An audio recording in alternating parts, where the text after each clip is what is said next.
morning, everyone. Thank you for joining us. Good evening to those who are joining us from India as well. You are joining the Chai and Just Chat session. Today's topic is about entrepreneurship, global startups, challenges, opportunities, and of course, we're going to discuss COVID-19 as well. We have very great panelists today. I'm so excited because being an entrepreneur, there's so much to learn every day, every minute. And I am looking forward to learning as well as I hope you are going to learn from these experienced panelists who've taken time out of their busy schedule to join us on a Saturday morning. Happy Thanksgiving and stay safe. We are here with our chai. Hope you can sit back and relax with your chai at the comforts of your home. I want to do a brief introduction of the panelists today. This is our fourth year into our chai and just chat. Every month, without missing any month, we've discussed on several topics, various topics. We used to have before COVID in-person sessions, but now we've gone virtual. We are hoping to get back to in-person probably next year. So I do want to introduce our panelists today. And thank you again to all of you for joining and sit back and learn, please. So we want to introduce Mr. Ullas Kamath. Thank you for joining us all the way from Bangalore. Thank you. And the best part is I've met Ullas probably last year at his office. It was just for half an hour meeting, but then the conversation turned out to be so interesting that along with this team we spent almost an hour and a half and more, and of course with chai. And first thing I would never forget about him, he does hold a Guinness, his name is on Guinness Book of Records. Ullas, can you please tell us for what it is? Oh, this is for flying the number of times, and I hold the boarding passes for more than 4,000 flights, and average 250 flights a year for last 25 years. And Wow. I have a boarding pass of all the flights they have taken so far in the last 30 years. When was your last travel? March 12th. Wow, very nice. Yeah. Congratulations. And you've held on to that for like how many years now? I think now record is from 2014, and closest is around 1,200. I'm around 4,000 plus, so a long way to go for anywhere to fly. Whoa, very nice. And the boarding pass may not exist from now on after COVID, so it stops there. So you're gonna be in the book for a long time. So we congratulate you. Apart from holding that record, I know you're also the managing director and at Jyoti Labs. So thank you again. You're also the reason I had met you also was because you are the chairman for the Chamber of Commerce, because it's equivalent to Chamber of Commerce here in US for the State Department of Karnataka. So you are you're also into many of the boards. You are into the board of chartered accountants. So I know all of you are entrepreneurs, are into many boards. So we look forward to your wisdom and knowledge today. You're also a graduate. You have a graduate degree from Wharton School of the University, and you've done economics and political science from London. So wow. So I'm sure you're understanding the political framework of the world, what's going on. So thank you for joining us. Next, we Thank have you. Jennifer Sparks. Jennifer, I was surprised to read your bio, Jennifer, because all I know you is a CEO of VAC Mobile. But as I started reading, you are also a producer, a singer, a writer, a director. So, I mean, it will be very interesting to find out how did you move from doing, marketing to big corporations and becoming this writer singer, and along with Billy, of course. And how did you take up this role of becoming a serious entrepreneur for WAC Mobile? So we would love to hear about you more. And thank you, Jennifer, for joining us from Atlanta. Anand, we learned something interesting that we are from hometowns that's very near to each other in Tamil Nadu. So that was interesting. And I did my elementary school in Madurai. So thank you, Anand, for joining us. Anand is the founder and director of Sylvant Advisors Private Limited. You're also an independent director at NIIT. Anand, as I keep reading your bio, you're wearing several hats on several boards in the education sector. You're a fund advisor with TVS Capital Funds. You are on several planning commission for the government of India and preparing policies or advising on policies. That's really cool. And I hope we get very good policies from there for entrepreneurs to grow further. You're also, you did your communication engineering from NIIT. Trichy and from also Indian Institute of Management, Calcutta, another postgraduate degree. So, Anand, we're very thrilled to have you here today. Thank you. Pleasure, Sohana. Helen, Helen Ho and I go back probably 5 to 7 years ago. Helen, thank you for joining us. The first time I got introduced to Helen was I was running for political office, and she did this for 3 to 4 day session on what to do, what not to do, and how and where of running for a political campaign. So thank you, Helen. I learned a lot during that time, and you're continuously providing us more information.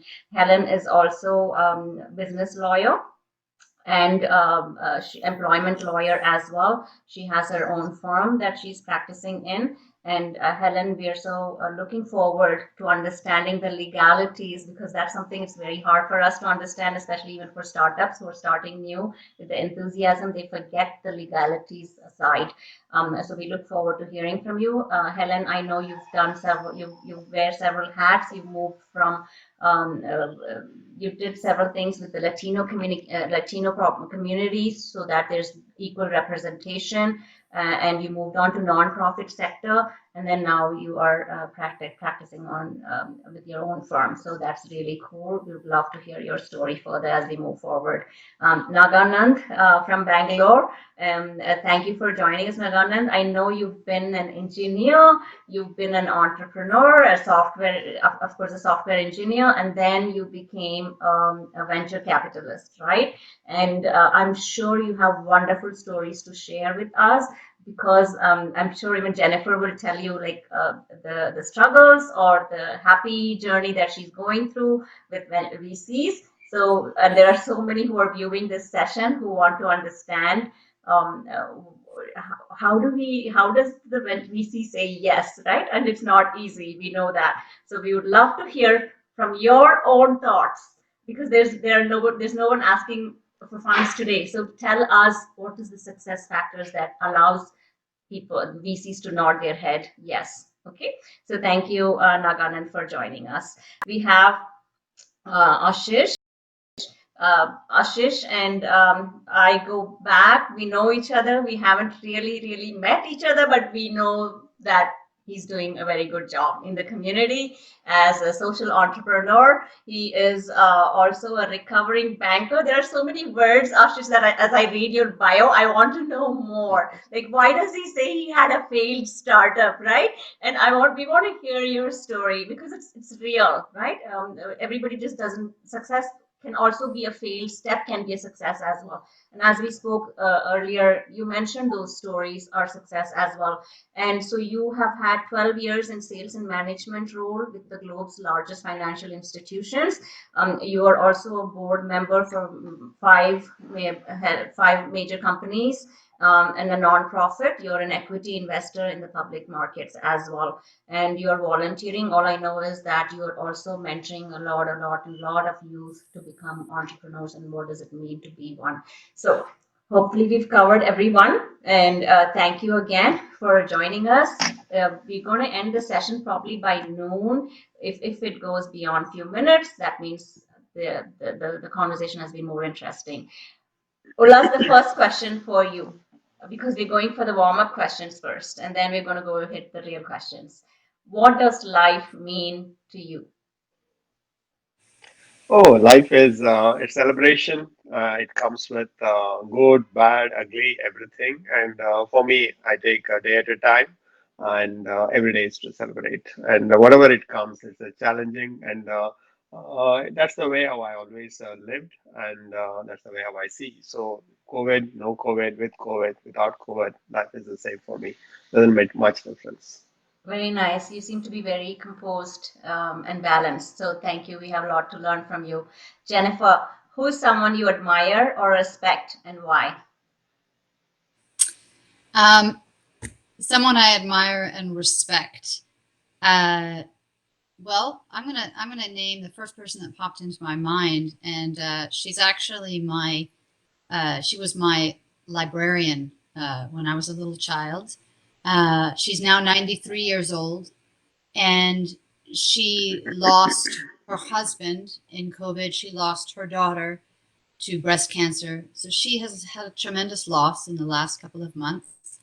Um, she's in an assisted living facility in Washington, D.C., where I grew up. But when I talk to her, like Ulas, she has an incredible equanimity. And even though there's been so much darkness, she manages to maintain her her essential lightness of spirit inside. And so I admire her because I don't think it's very easy. She's all by herself. There are a lot of restrictions in the facility. She's by herself all day long, but she still manages to get up every day.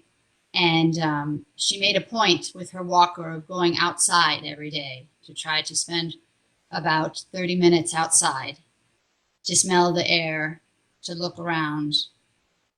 And it was kind of a challenge for her to get in and out of her apartment, go down the elevator. It was also sort of an act of civil disobedience, I guess, because she's not supposed to do that. But I told her, well, you just keep going. So, but I admire her. I admire her a lot because she continues to be aware of what's happening in the world. She's aware of all the world events. We talk about current events. We talk about everything, um, and that's an inspiration to me. 93 years. Very nice. Thank you, Jennifer. Anand, the next question is for you. If you had to choose one family member to be around 24/7 for a week, who would it be?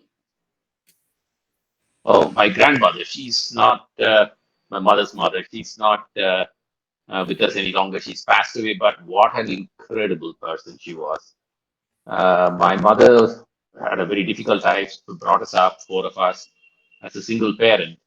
And she wouldn't have done even able to do that but for my grandmother, who actually took care of us while my mother was trying to carve out a place for herself in the world. And an extraordinary person, did not complete even her high school, but mind like a vice, an ability to understand and grasp the 360-degree stuff that we keep talking about. I think she was a CEO and an entrepreneur in every sense of the word, except that she wasn't.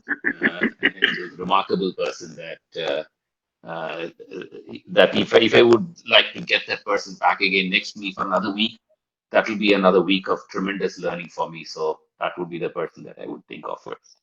Very nice to hear about that, Anand, and thank you for sharing that. I guess we all have those people in our lives, and this Thanksgiving, I'm sure many of us thought about them during this week as well. So, Helen, the next question is for you. If you could improve the world by doing one thing, what would it be, and why did you choose to do it? If I could improve one thing in the entire world, Yes. I would. I saw a video a few years ago. It was actually some invention developed by a young person, but a real effective way to remove a lot of plastic from the ocean. So I think finding ways to conserve and protect, most importantly, our waterways. I mean, we can live longer not eating than drinking. So something in the environmental realm, and that video, and knowing that a young person um, designed this, thinking about the broader implications of helping the entire planet, was just so inspiring. So I'd find that kid and say, "Let's go, let's do it." It wouldn't be my idea, but I would do whatever I could to support manifesting that idea, broadly. Very good, Helen. And you would be happy to know that Ullas, Anand, and Naganand are in Bangalore. And when I visited Bangalore last year, I found out that the plastic bags are banned. So when you go into a store, they're not going to give you plastic bags. And I was like, oh my gosh, I wish we could take this to Atlanta. Well, in Korea, it's not that plastic bags are banned, but you have to pay money at a store if you want a plastic bag. And plastic bags in Korea are more like this big, you know. Trash cans also that people use in homes are this big.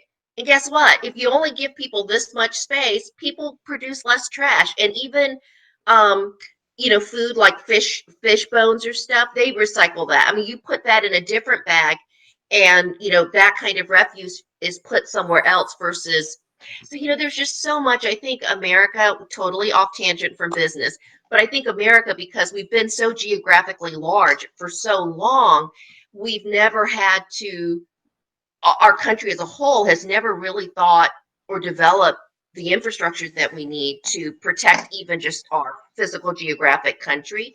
And other countries have been doing it for a lot longer, including India and Korea. So there's so much to learn from India and Korea and other countries. Like America doesn't have to reinvent or invent anything new. Just follow the lead of countries that are already doing a lot of amazing simple things to Definitely. yeah. And I know So the yay, Fulton, Bangalore. yay, Bangalore. And I know Fulton County commissioner passed no using plastic cups or plastic cups Oh, or yeah, foam cups, something like that in their public buildings. So I don't know how far it is working though, but a great start though. So Naganan, my next question is for you. If so, what is your greatest fear, and how do you manage fear in general?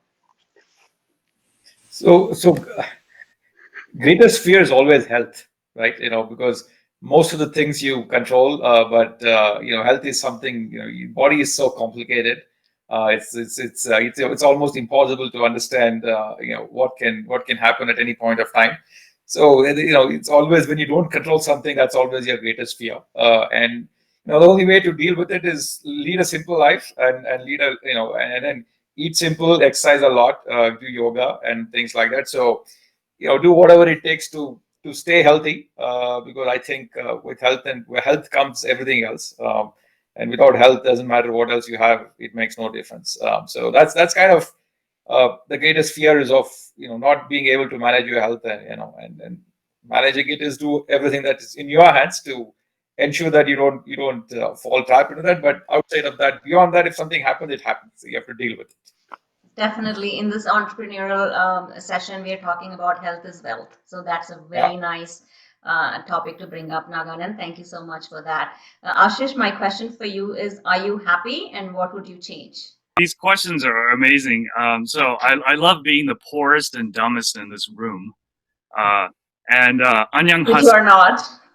Annyeonghaseyo to Helen, because I lived in Korea for 7 years, and health is wealth. Uh, I'm happy. I wouldn't really change anything because um,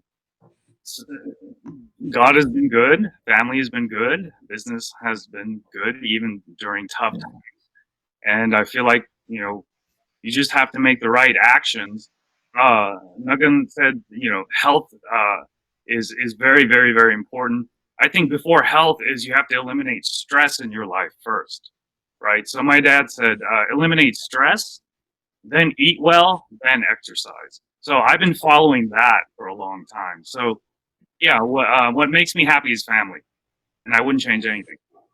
Very nice. Thank you for Hey, bringing. Ashish, I have to call you on that one, Ashish. I mean, if you're going to eliminate stress, then, how many children do you have? Two That's that all I I want know. to say on that subject, okay? She's, Because my children are the source of lots of stress. yeah, Just being real, okay? That's No, all yeah. I I just want to say. I love that you called me out on that. So, in terms of kids, kids are a startup, right? A baby's a startup. You, we've got to manage that. The family, my wife is the CEO, CFO, and general counsel of our family. So you have to share the stress among the family. My in-laws are here in town, they're absorbing the stress of my kids. So I agree with you. Very good. Okay. Yes. Some Very backup nice. reinforcements. Yeah. Okay. Yep, yeah. So Jennifer, he did talk about it just before we started the session. So I'm like, whoa, Ashish has the answer already. So, Anand, let's go back to the question. So entrepreneurs see opportunity, right? While others see risk. So entrepreneurs generate a lot of ideas. They pursue on those opportunities, and they are not really very prepared as well, right? So they don't know about the forthcoming success.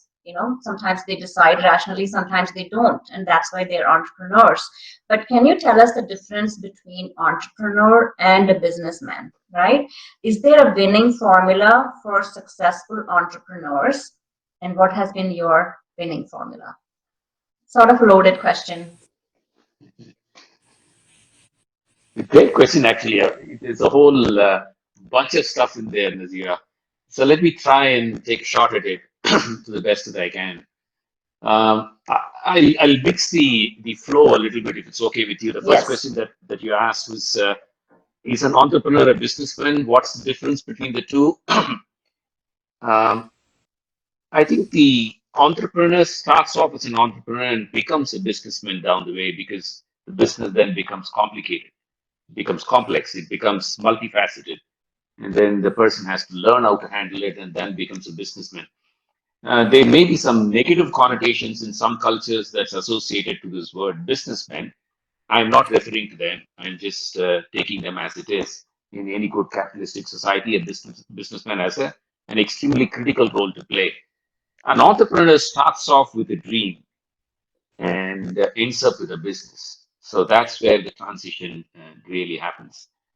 An entrepreneur is all about dreaming and doing, and for a businessman is about doing and dreaming in that order because he's already got a business that he's running or she's running, and then will have to dream to take it to the next level and so on and so forth.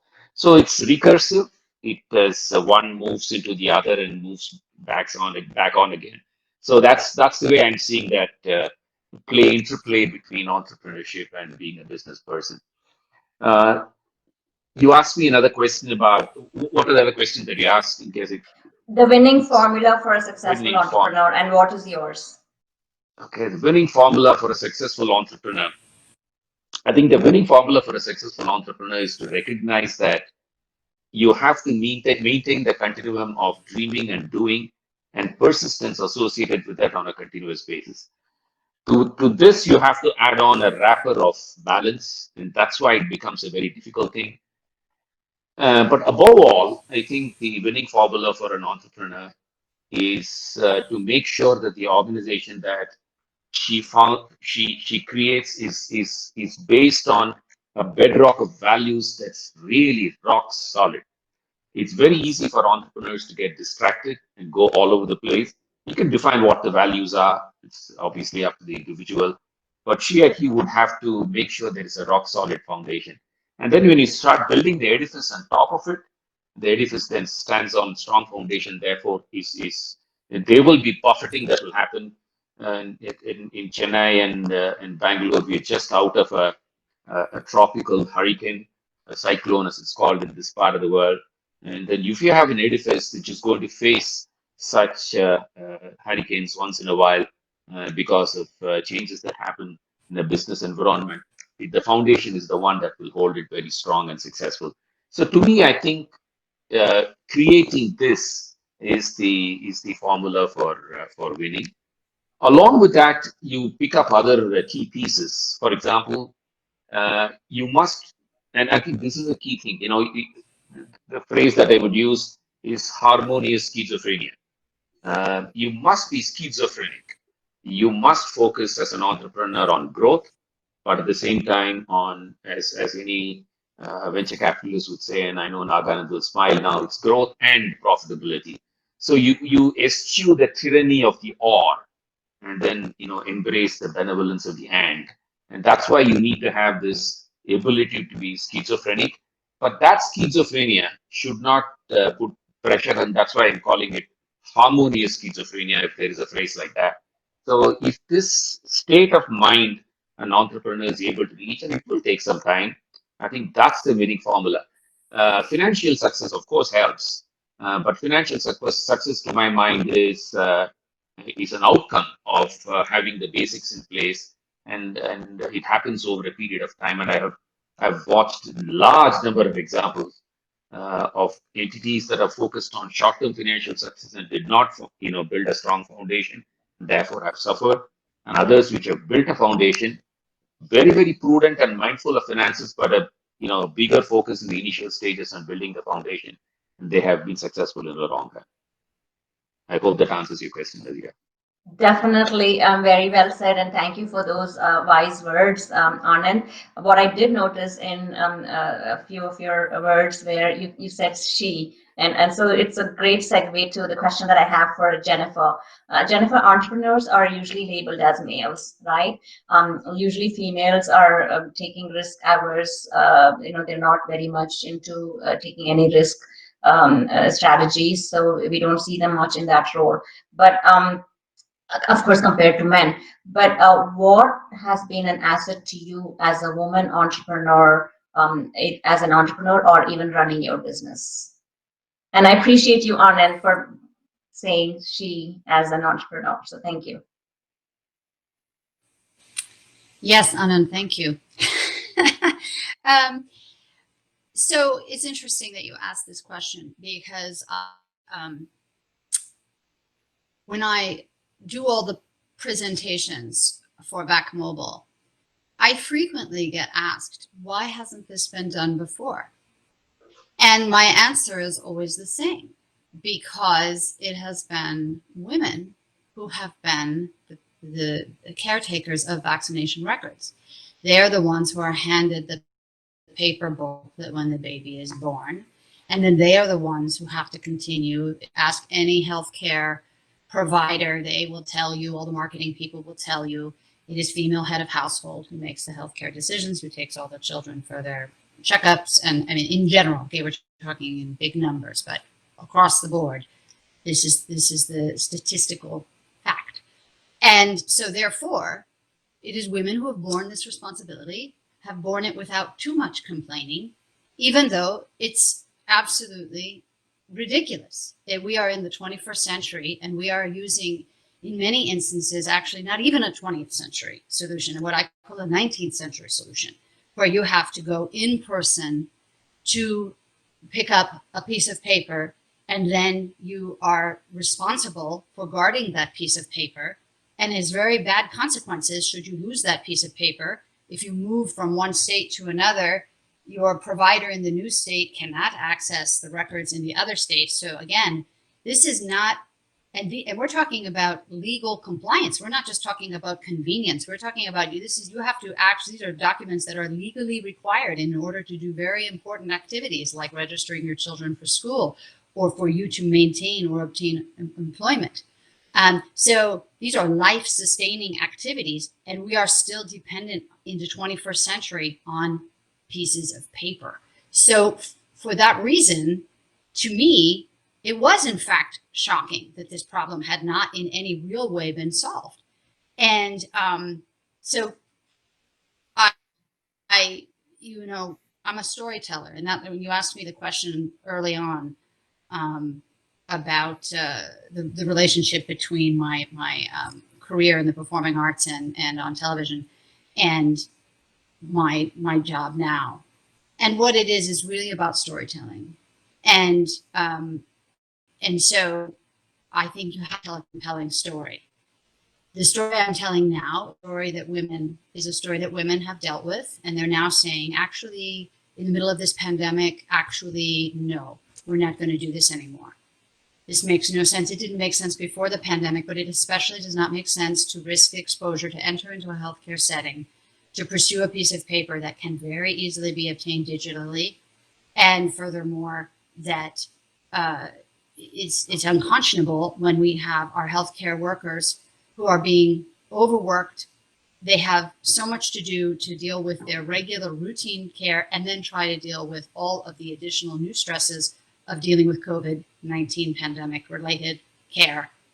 We have to leverage technology to solve this very important problem and make sure that we are doing everything in our power to use technology to help solve the world's problems right now. So, so that's a kind of a long answer to your question, but I really do see a strong gender bias between women when we talk about this topic, and they just instantly light up and they say, "Yes, I wish I had that. I wish I had that." Yes. Definitely. So, Jennifer, what you're saying is, I think the storytelling, which I've never really thought about has been an asset for you as a woman entrepreneur because you're able to tell the story much better. I'm not sure really men say tell good stories, though I don't know, but you know. I don't, and I don't have any inhibitions about telling very personal stories when I share my presentation, which I think is I think just very natural to women. Okay, sounds good. Thank you. Very well said. So, next question is for Mr. Ulas. Ulas, research says that formal education does not add much value to becoming an entrepreneur, right? What helps is the action-oriented learning that helps with an entrepreneurial journey. So, what are the opportunities and challenges we could meet through actually introducing entrepreneurship through the education system? I don't think we've ever been, during at least our education, we were never taught about entrepreneurship. All I know from my family background is my grandpa used to say business, even the word business wasn't pronounced properly. Business pandranga, like they're doing business, they used to say. And I'm an entrepreneur now. I didn't go to formal education. So my question is, are entrepreneurs born or are they raised to be successful? Mm, the way how I see is an entrepreneur is a person who is a frustrated person who don't believe in 9 to 5, who wants to earn a lot of money, who wants to travel a lot, who wants to do something what others have not done. And he always dreams and he wants to do something different than what his friends have done. He wants to do something different than what his family members have done. And at the same time, nobody believes him. That's very, very key. If everybody believes in he won't become an entrepreneur. Everybody throws challenges at him, saying that you're not good in class, you're not good in sports, you're not here, you're not there. And sometimes it just gets into him saying that, okay, let me try something which others have not tried and I'll do it. So I always seen in my last 30 years of experience is that people who have come first in class, very rarely they have become best in life or best in business. The people who have come last in class have seen many of them have become wonderful business people and wonderful human beings also.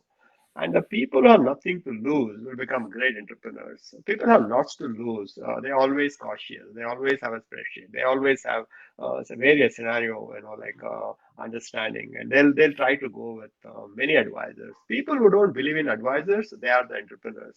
People who believe in others' advice, he can never become an entrepreneur, according to me. And you don't try to become an entrepreneur, you just become an entrepreneur. People who are planned for the entrepreneur, they're still working at the age of 60 to become an entrepreneur after retirement from an organized job. And people who invest their PF monies, they never become a good entrepreneur. They can always tell others that, oh, I did a mistake. So according to me, first you need to know that where are you coming from. If you are coming from a very rich business family, by default you are a businessman, so you don't have to worry about it. But if you are coming from a low middle class, especially in India, low middle class, you have nothing to lose. Anyway, you don't get a job here that easily. For that, you need all kind of cards and all kind of testimonials. Very difficult to get that.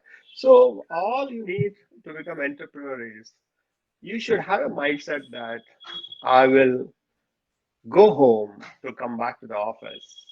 But you have a mindset that I'll go to the office to come back home. You can never become an entrepreneur.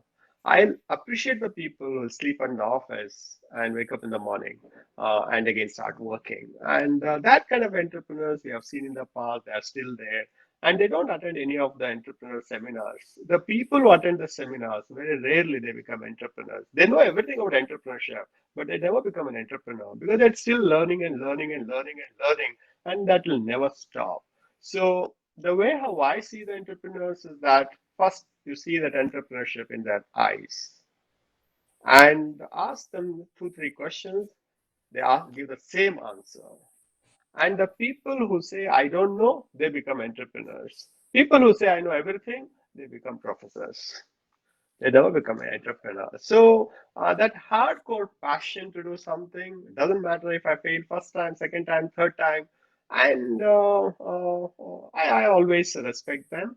And wherever I support entrepreneurs, it's just that passion in them saying that I'm willing to do anything to become successful, but help me to start that. And they're willing to do that. So that's required. And it won't come through education for sure. And the purpose of your working and purpose of your living has to match. Like the way how you introduced me.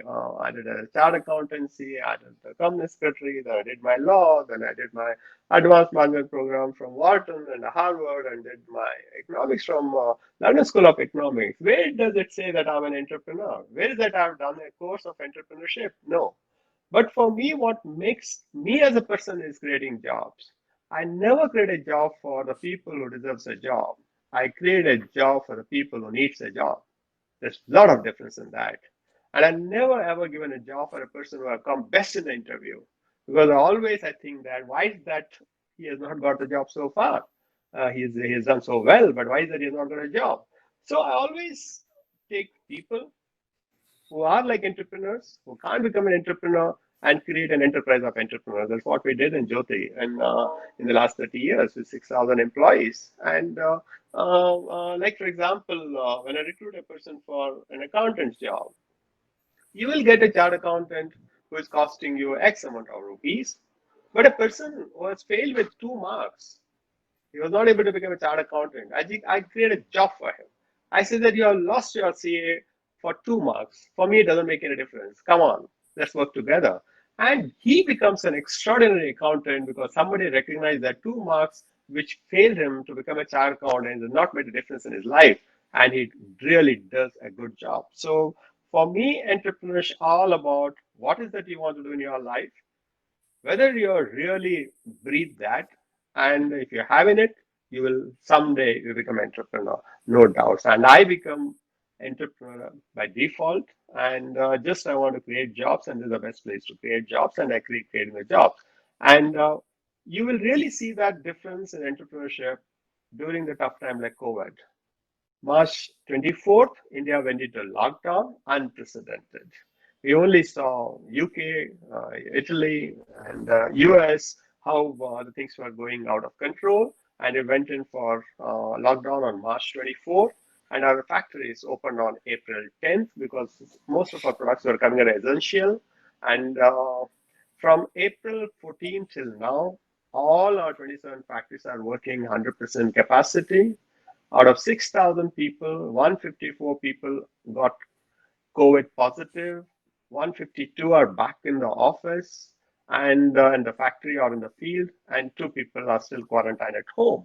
So a small company like Jyoti Labs with 6,000 employees can run the factory at 27 locations, can manage the field force of 2,000 odd people, going to the shops every day, selling the products to everybody, and still 154 on 6,000 employees over a period of 9 months is a fantastic number, and that's what it takes. It is that entrepreneurship in them. They just went out, and we spoke to all of them, saying that if doctors were to sit at home, if nurses were to sit at home, if ambulance drivers sit at home, if police were to sit at home, what will happen to us? How different salespeople are or production people are. And that's all. They got the message. And they just went to the market and they were very careful. And financial numbers, as Anand said, it's very, very important. Nobody comes to your help when you're in a loss. But when you're in profit, a lot of people come to you to take help. But when you're in trouble, nobody will come. To that extent, last 6 months, we are up by 8.5% in sales. We are 22% up in profit during COVID time. So this is entrepreneurship. Test is during crisis. Good time, I always say that during in the high tide, all the boats will come up. But during tough time, you need to demonstrate. And COVID is one such entrepreneurs are showcasing. And that's what, from my side, about the definition of entrepreneurs. A person who has an attitude, nothing to lose in his life, will become a fantastic entrepreneur. Awesome. And obviously, we can see that you think uniquely, which is much needed for creating more opportunities. So I think everything you said sort of hit home for me as well. 2 years ago, when I left the county job, it was a monthly, of course, check, salary checks job. And when I started thinking about entrepreneurship, never in my ever life had I imagined I would be running without monthly checks. But then, sometimes you just make that decision and take risk.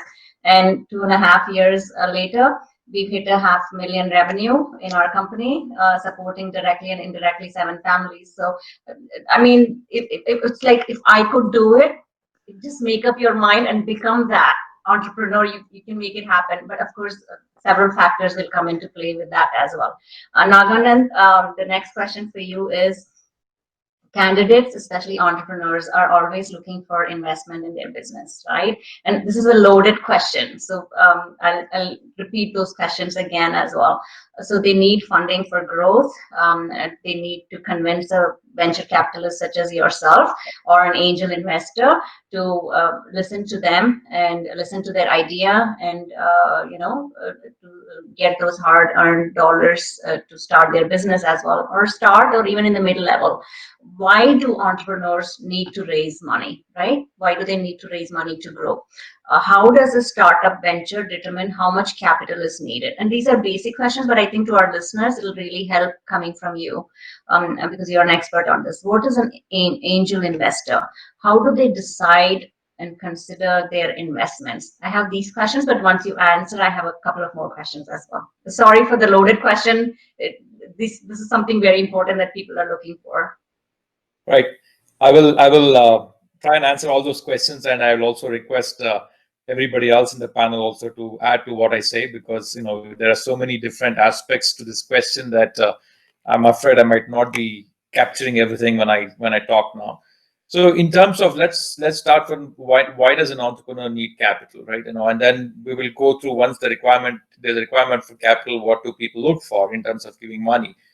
Now, capital requirement, obviously, if someone can sustain themselves financially without having to raise any capital, they should definitely do it without raising any money, right? Because as soon as you raise money, there are expectations. There are good and bad in having expectations, but if you are able to sustain by yourself, then that should be your first option.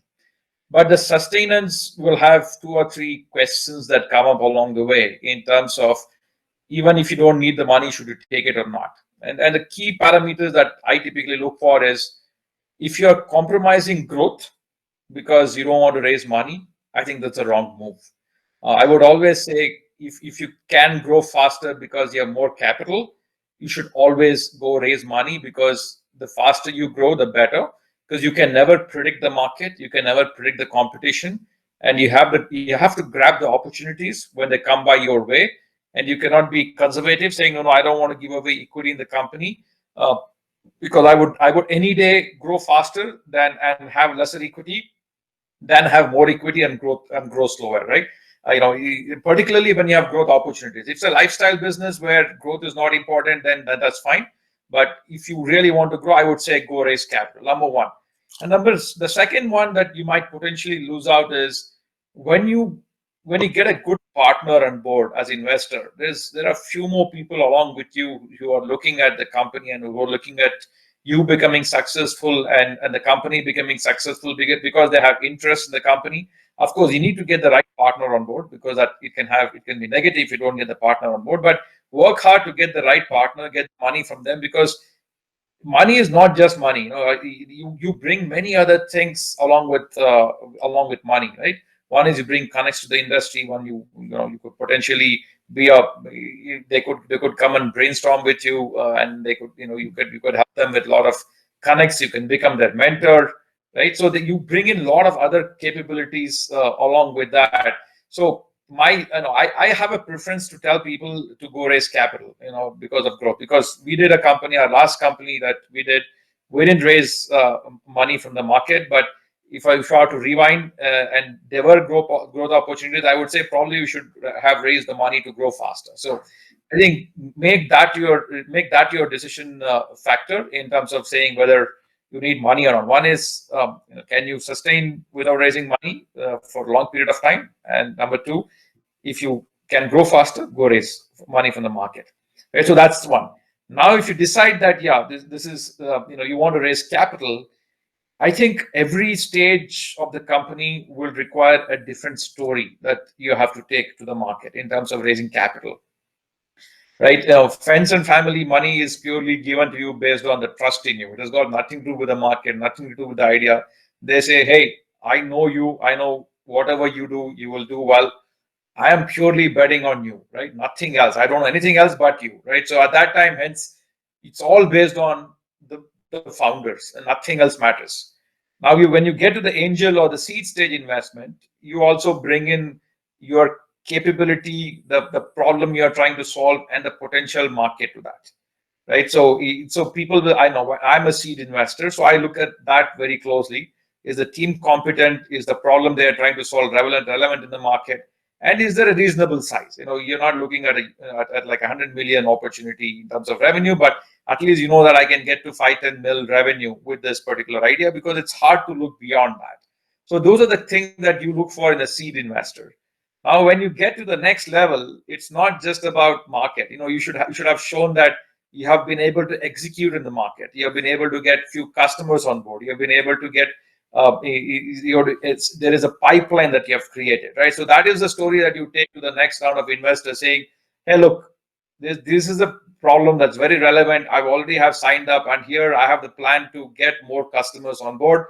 So come and you should invest in me, right? And that's what you do in the pre-series A or the series A round. And beyond that, it is like showing growth across regions, across sectors, your ability to show that there are adjacent markets you can go after, and so on and so forth. So it's all about growth. It's about showing the promise that you have the capability, you have the team, you have the wherewithals to expand internationally, and so on and so forth, or capture huge market share within a particular geography. So those are the things. So like I said, every single stage requires you to show different metrics, different capabilities, but the core is still the same. The core is still the entrepreneur. Although once you start getting to series B and series C, like what Anand was saying and what Ullah is also saying, it is not about just being an entrepreneur. Can you also become a good businessman, right? Up until series A, pre-series A, it's all about entrepreneurship. But beyond that, you have to start showing business capabilities, and at the same time also show that you have entrepreneurial capabilities still in you to go get new geographies, go get new products added, or do orthogonal growth where you can go acquire somebody, or look at other products. And that's where both business acumen and entrepreneurship acumen both needs to come into play. But there's well-defined set of things that you need to do at every stage, right? So that's my thought, and I will, if you have any other questions, please do. But I will let other people also comment on this particular question, because it's a very critical aspect, and it's a very vast subject.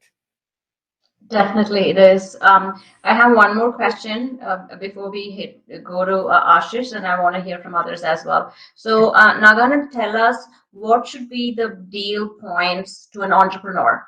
Like, just because he's in desperate need, or he or she is in desperate need of money to run this great idea, they know it's going to work, it's a product within 1 year. Can they give up the shares to the investors, the ownership?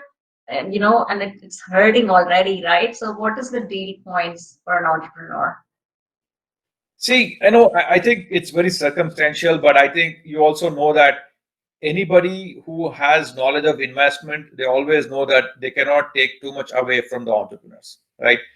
Because they know that if the entrepreneurs don't hold enough equity in the company, they are not motivated to work. And most importantly, when you go into the market, raise the next round of investors will flag that. And then they'll say, if the entrepreneurs are holding less than a particular threshold, they say, why should we put any money into this particular company? What is the motivation for the entrepreneur to even work or work harder to take the company to the next level? So as anybody with the knowledge of investment, hence, will never take too much equity in the company, because that will not work. Right? So as investors, round on round, we say typically, don't dilute more than 20-25%, right? Unless and until whoever is buying pays enough capital to kind of become a strategic investor, or say, all right, I'm going to acquire majority stake, but then I'm going to run the company. Then entrepreneurs should not be running the company. So, for the entrepreneurs, it's always a difficult question to answer as to how much equity to give away. But any sane investor always knows that they cannot take too much out.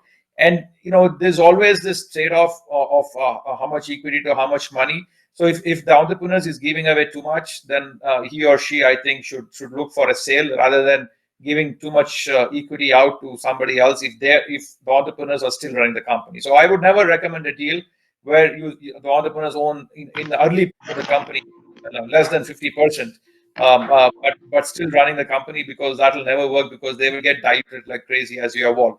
Once you hit B series A or series B, going less than 50% equity is fine. But until such time, you should predominantly hold majority stake in the company. Very And nice. if investor is asking for more, either you're going to the wrong investor or you're not thinking right. Okay, so very nice. If we can very briefly for a few seconds talk about crowdfunding. Crowdfunding is great. Like I said, when you think you don't need to raise money from professionals or institutions further down the road, the biggest issue I see with crowdfunding is the cap table. Once you raise money and once you give equity away, then the cap table starts to look very crowded.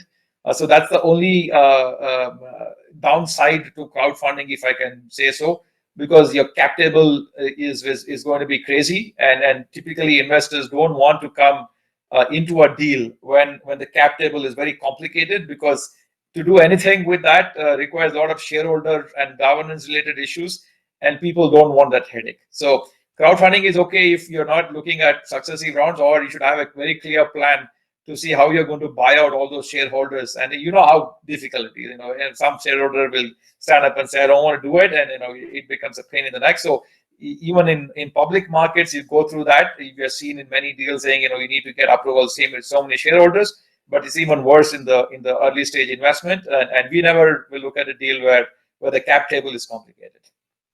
Okay, very nice. So I do want to go with other panelists, and we'll follow up with what Naganan just spoke about. Ashish, let's go to your question. Is in his book, Seven Habits of Successful People, Highly Effective People.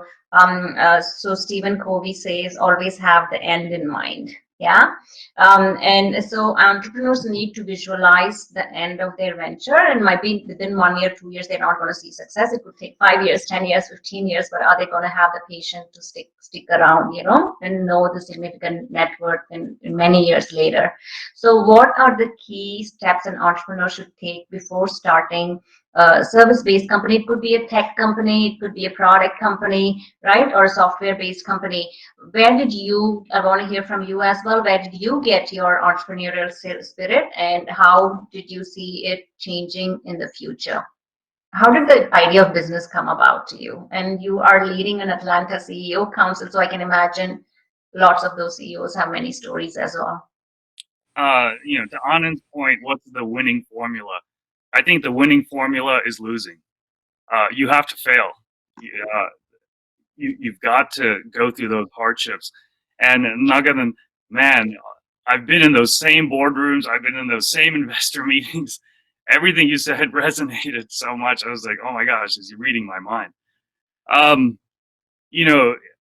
don't know if entrepreneurship is in the DNA. I think it's cultivated, right? Whether you want to do something that's lifestyle or something that's high growth, right?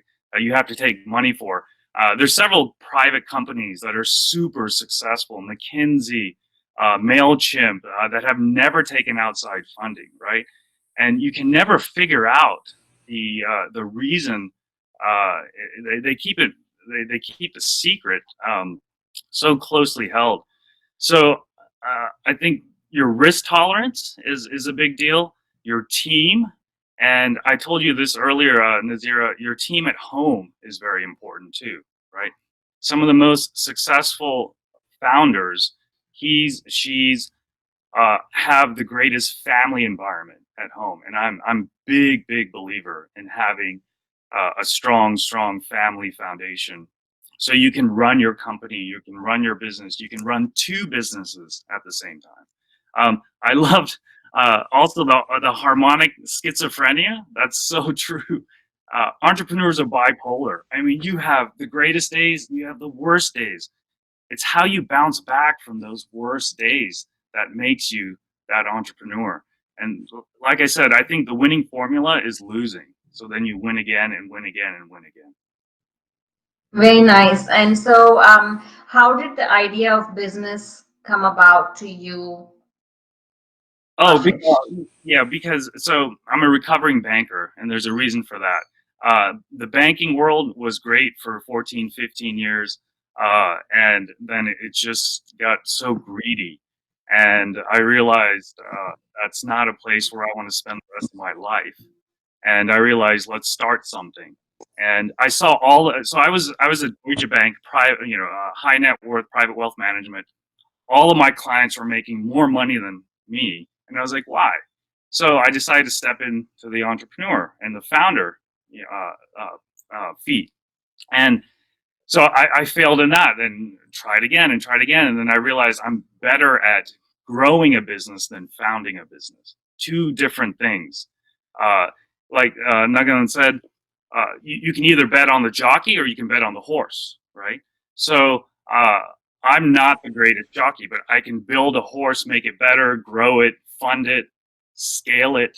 So that's where I fit in. That's where business came into my mind. Was I'm not a good founder. I'm a good scaler. I'm a good grower. I can build a team. I can raise the money. I can get the customers. And I'm big on customers. Make the customer happy. Raise customers versus capital. If you don't have to raise capital, keep your customers happy. And that's kind of my motto. Okay, so we're going to talk about COVID-19 environment soon. But before that, I want to ask you, how has the climate for young entrepreneurs changed during the time that you started and between then and now? The climate for young entrepreneurs? Mm-hmm. That's an interesting question. I look at, I guess, university incubators right now. If you look at if entrepreneurship is, well, maybe we step back and say, hey, are your parents entrepreneurs, right? So just go back to family, like I always do. Are your parents a physician? Are they a business owner? Even if you own 20 subways, you're an entrepreneur. You're a successful entrepreneur, right? I think the environment is always there's always an opportunity. That's a tough question right now because that's a good question. I would just say Okay. I don't have the answer. And that's fine. We'll figure out because now the complications of COVID-19 has added up as well. So sometimes I think it's a very, very, very unique idea that's going to run with the current times. It could become successful. If you look pre-pandemic, then I always believe the school of entrepreneurship is always set in the business school. That's wrong. It should be set in the sciences. That's where the innovation is happening, right? So that's what I would say is science, engineering, that whole, it's STEAM, right? Science, technology, arts, engineering, math. But always, you always see the school of entrepreneurship in the business school. That's not where the innovation is happening, right? So that would, Definitely. you know. Something to consider in the future, definitely. Helen, didn't mean to keep this for the last, but legal is something nobody wants to touch. Yeah. So one of the key issues that entrepreneurs must resolve very early is, their operation agreement, their co-founders, the partnership, the ownership, the percentages, the legal form of organization, creating this legal entity. So if you can talk to us about pros and cons of various legalities that exist for a new venture, half 90-80% of them or 70% of them don't even have business plans, right? And it took us 2 years, and now I think we have almost one. It's almost 2.5 years. That wasn't something that we focused on before. So So tell us the pros and cons of what legalities to consider for a startup. And then I have one more question following your answer. Okay, sure. You're right that nobody wants to deal with the legal stuff, but that's okay. And just to, if you wouldn't mind, to give a little background, Yes. I myself, founded two businesses, one nonprofit, and now my law practice, I guess, LLCs. And my parents are Korean immigrants, and they were educators in Korea, but like many immigrants, when they came to America, at least for them, they were reluctant entrepreneurs. They were small business owners. So I personally, the last thing I wanted to do, seeing how hard my parents struggled, and they were not into their business. You know what I mean? They did what they had to do to support their family. I wanted to work for the biggest big guy, and have someone write me a check. And so I started off in, two of the largest international law firms, in this country, in the world, in Manhattan, and then found my way into independence. Um, so I think that you can become an entrepreneur without necessarily feeling like it's in your bones. I'll say that. I've heard so many wonderful things that resonated with me, and that I also agree with. The nothing to lose. Actually, you got to be okay losing, failing, and also that energy of why not? Why not? I think I read an article that showed that some of the best and most innovative businesses were started during a recession period. Meaning a lot of people, they can't get those regular jobs, so they think, hey, I got nothing to lose. Let me go after this idea. Um, I also wanted to add to kind of the general pot of what makes a good entrepreneur or good startup. I think when you can see that your work, your services, your idea is filling a gap, it's introducing something that maybe it doesn't exist at the time. What's unique? What's unique about what you're bringing? And I think the best entrepreneurs I know are people who they know what they know, but they're actually better at knowing what they don't know, and also knowing what they're not good at or don't want to do. Working myself, I guess, having started a nonprofit and now my law firm, being a lawyer, I like to write. That's not a problem for me. But I've worked with a lot of entrepreneurs and startup business people. I find that a lot of them don't like writing. They don't forget that contract. Let's just shake hands, and I don't care what the contract looks like, but I like to think that, a business, any size business, is like a house.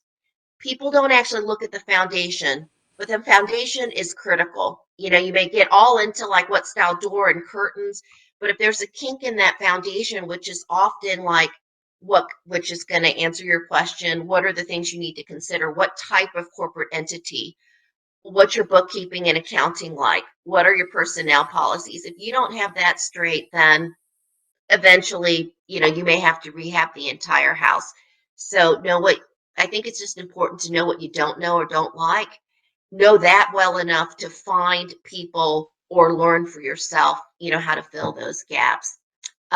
So you want to start something up, and what are the key legal things? I mean, first off, I think before the legal stuff that, where a lawyer would step in, the plan. Um, why do you want to do this? What's your plan? What are some of your goals? I think as you do that, another key piece in my mind, um, a lot of people start businesses with others. They have partners, whether it's an investor, someone's investing, someone wants to manage. Um, I think even before you start writing it down, or getting involved with an attorney, being clear in your mind, yeah, is this a business where I want to bring in investors? The whole, somebody said it, lifestyle business or growth innovation business. Will I have investors or not? Do I have a partner? Do I have partners or not? If we have a partnership, how is this going to work?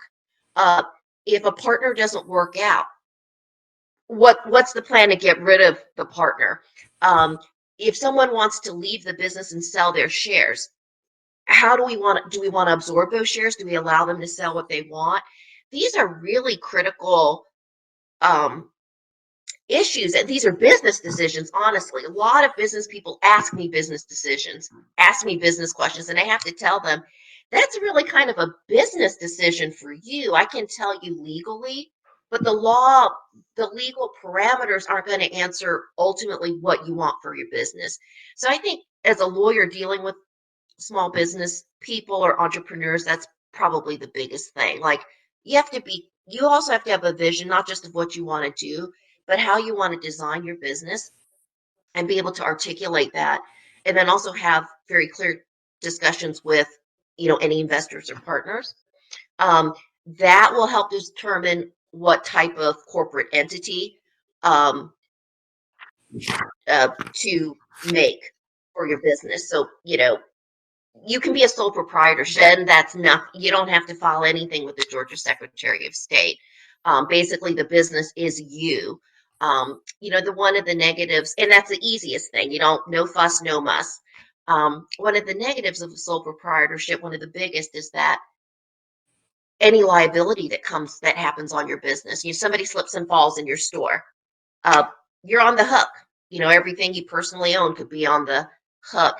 So sole proprietorships are easy in terms of record keeping, but the liabilities are great. So if you want to go to the next step, I think many small businesses, and I myself included, they often incorporate into an LLC. It's one of the easiest structures. It's kind of a hybrid of a corporation and partnership. There are pass-through benefits with an LLC, but um, the negatives is, basically you pay taxes on all the income yourself. There's not a lot of the liabilities. You have limited liability personally, but the tax implications of income kind of fall all on the individual. I think if you are a business that actively plans to have investors, most of those types of startups do a C corp, um, because oftentimes the investors, the way that they're structured, they need the C corp. C corps can become S corps. Those are smaller kind of companies that know that they'll have 100 or less investors.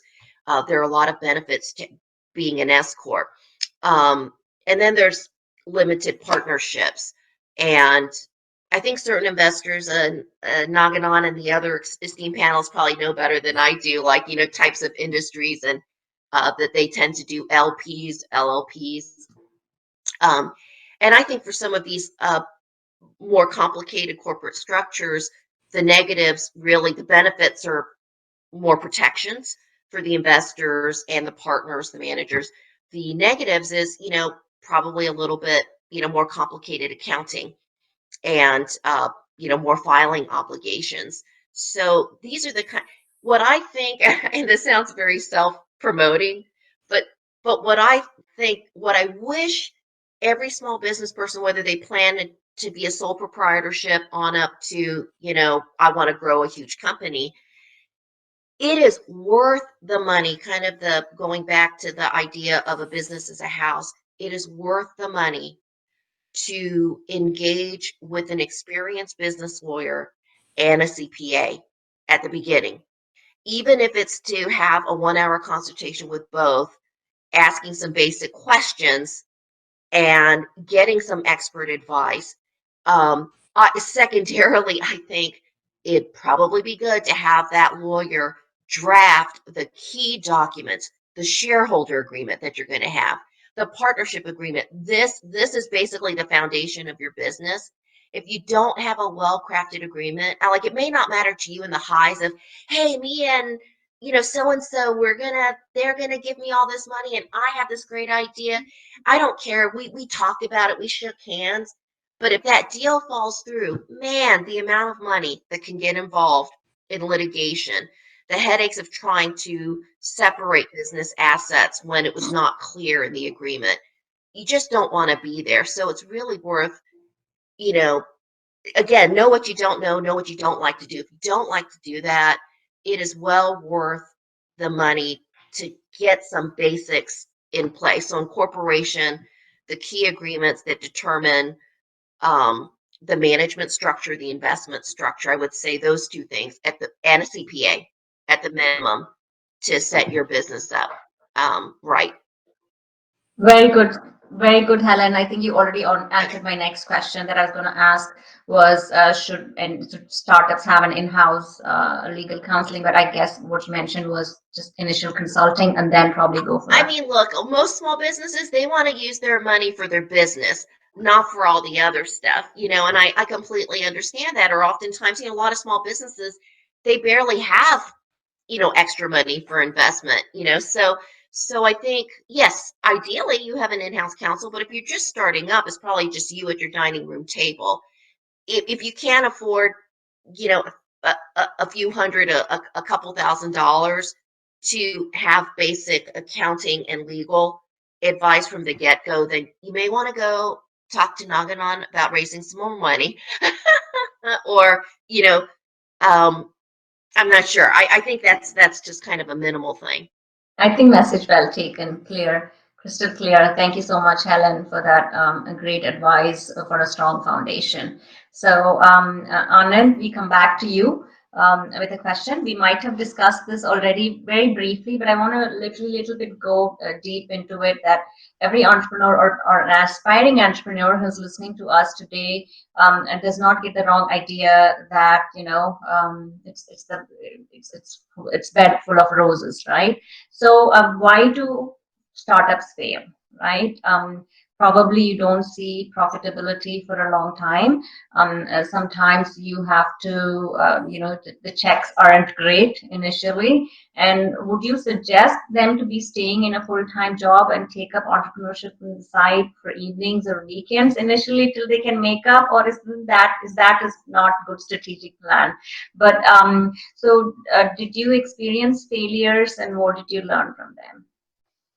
Well, I experienced plenty of failures. I started a large number of companies, many of which have failed, so I can write a book on failure. So, and I agree with Ashish wholeheartedly that failure is one of the three components of any success going forward. You asked a question. Entrepreneurship is not a part-time job, and I think it's important for us to recognize that. Um, Ulla spoke about passion. I think if you want to give expression to the passion, if you want to give shape to the passion, and if you want to give direction to the passion, which is when the execution really starts, we must recognize that entrepreneurship is a full-time job. So I certainly will not recommend entrepreneurship as a part-time venture. What can be part-time is the ideation part of it. Before you actually start becoming a full-time entrepreneur, start executing things, you ideate. Ideation can be at different levels.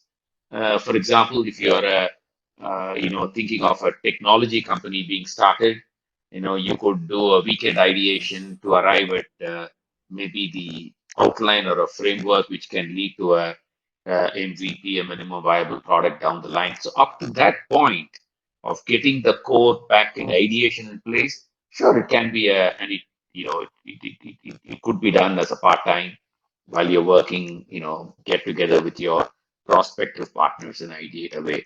But once you decide to become an entrepreneur, once you put the first dollars in, the first $2,000 that Helen mentioned for getting the basics right with the legal people and a CPA and getting the basic advice, getting your basic plan started, you put it in place and start the process of raising money, and most importantly, building the product and getting to the market. It's a full-time job. It's not part-time. There are businesses that can be run part-time. I'm not including them. I'm talking about businesses that eventually would raise money and then work towards becoming big. Those businesses will require, in my view, a completely full-time involvement. And I think the reason is because you really have to raise multiple kinds of capital, right? We talked about money capital being raised. That's one kind of capital. Over a period of time, you have to raise talent capital because you have to attract good people. You have to build their goodwill capital because you have to get good customers. And Ulla spoke about attracting customers and building goodwill with them is again another foundation on which the company is going to grow and then expand as you go down the line. So there is a lot of work to be done, and that work requires. And when I say full time, it's all consuming really. Full time is not 9 to 6. This is full time as in full time, 24 hours a day. It can become sometimes excessively all consuming. You need Ashish was mentioning about a great, requirement for a great family support. Absolutely. I've had that as I became an entrepreneur very young, at a very young age. I've had that great support from my wife and my family, and I think that helps immensely when I could run around the world trying to grow the company. I could be confident that I had a backing, however difficult it must have been for them. I had backing there as well. So I guess it's a question of recognizing that entrepreneurship, especially when you really put passion to meet the rubber meets the road, it then becomes an all-consuming, full-time, more than full-time, affair, and it's important for for the entrepreneur to recognize that. Indeed, it does. Did you want to add anything to Naganand's earlier insight about funding? I know he was asking for panelists' insight. Sure. I mean, he laid it out beautifully, the seed funding, angel funding, and then the venture capital funding, and then as you grow bigger, you move into private equity and so on and so forth. Uh, just a couple of thoughts, money, although this is easier said than done, an entrepreneur should recognize you should take money when it is available and not look for it when it's needed. When you look for money when it is needed, you actually end up paying a big price for it. So when it is available, up to a point, up to a reasonable extent, take the money because capital will be required as you grow the company. And Naganand also spoke about dilution. He said that as you grow till a certain level, at least 50% is does make sense. I think it's important also to put the other side of it. As you grow larger, if you have $1 million value company and you own 80% of it, that's far less valuable than you have a $10 million company and you own 40% of it, right? So half the ownership, but then the value of that is far greater. And this is a recognition that entrepreneurs need to have as well. So particularly in India, entrepreneurs here tend to view ownership in percentage terms. We have only one kind of equity here, common stock. So, they tend to owe, the ownership becomes therefore extremely critical for them. And it's important too.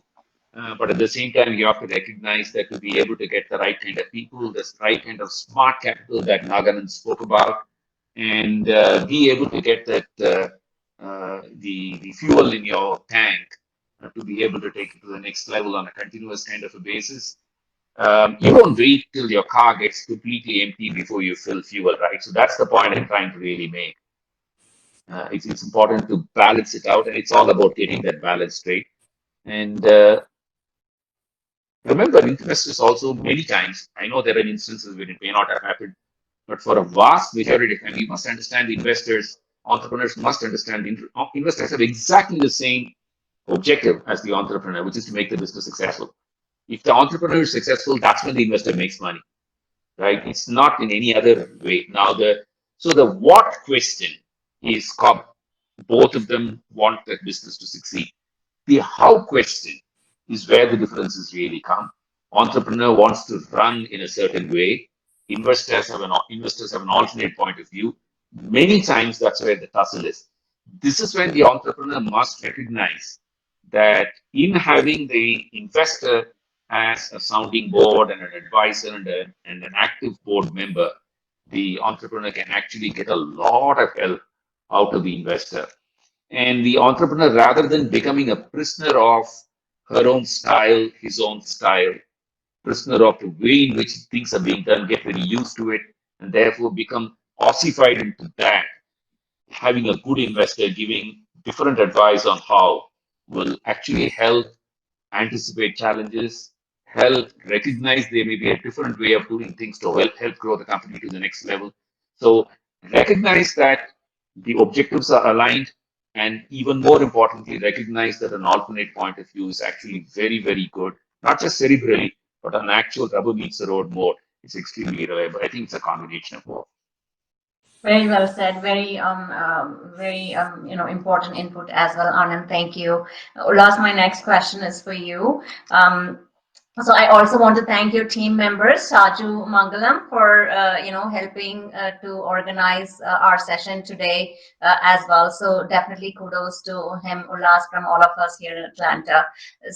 Ulas, my question to you is: growing a business requires many trade-offs, right? And definitely, I think leadership helps. The earlier message that you gave us about how you gave the key messages, marketing messages to your team to come back to work and why it's important sort of is very the messages are important because it's measured on your deeds and words on how you're showing action to your team members. My 13-year-old daughter yesterday said she needed a couple of $100 to buy gifts the next 2 months. She said, "Can I work in your company, Mom? How much time do I have to put in your company to get that money?" So I didn't know what. So if you can tell me, what should I tell her? Is that telling me something? Should I further grow it? What she's asking for, and or how should I address that?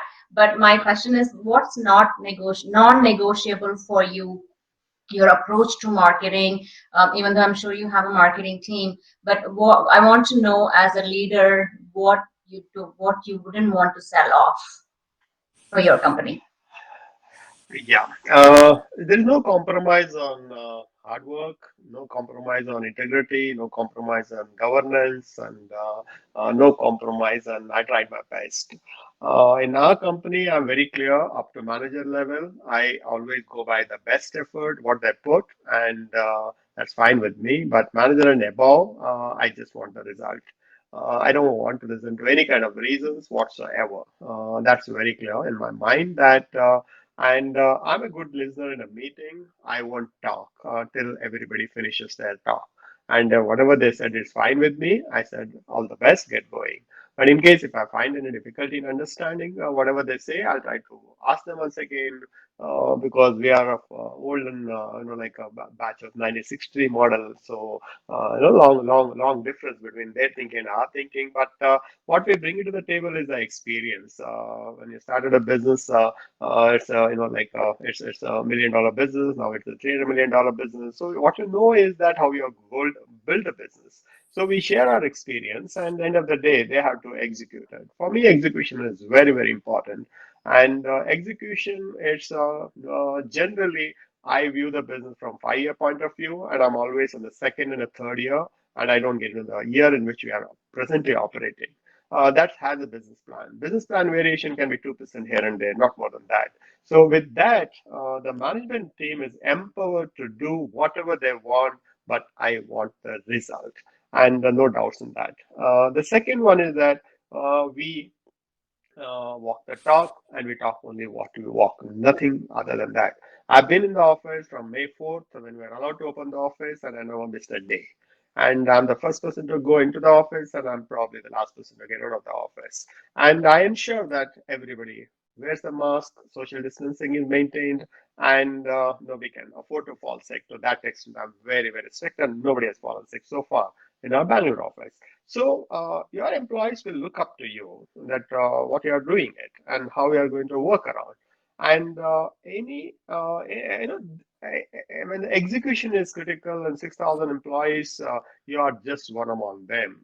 Like you don't have to do anything, but don't like give them the freedom, and you know what it works and what doesn't work, and based on that, you just give them number. And once they achieve the number, please talk to them and ask them how did they do that. That's where they want to hear from you. Oh, he has seen it and he has observed it. Oh, he recognizes. He calls me out when things have gone right. And coming to your 13-year-old daughter, there's a Minimum Wages Act. Under that, whatever the minimum of the minimum wages, please give it to her on hourly basis. And she know how difficult it is to work, and probably the gifts what she wants to give, she might reduce it by half. So a gift is a gift. Like to that extent, I definitely want you to her to encourage. And I started working when I was in the 10th standard, and I work in a bangle store in India. It's the nicest thing to do, and you can like put the bangles on a woman's hand in the fancy store where I was working on everyday basis, and especially during festivals. I worked in tailoring shop, and all these things has made you to believe that you can earn the money after the school. You can earn the money when you're doing the college, and you don't shy telling friends that, oh, I can't come to the movie because like festival days I can't get off from the Bangalore store where I'm working. So that gives you an idea that what is there in you to earn that extra money. And that probably in my case, I used to pay for the fees for that. But in others' case, they can just spend the money to give the gift to the friends. But it's good to encourage that.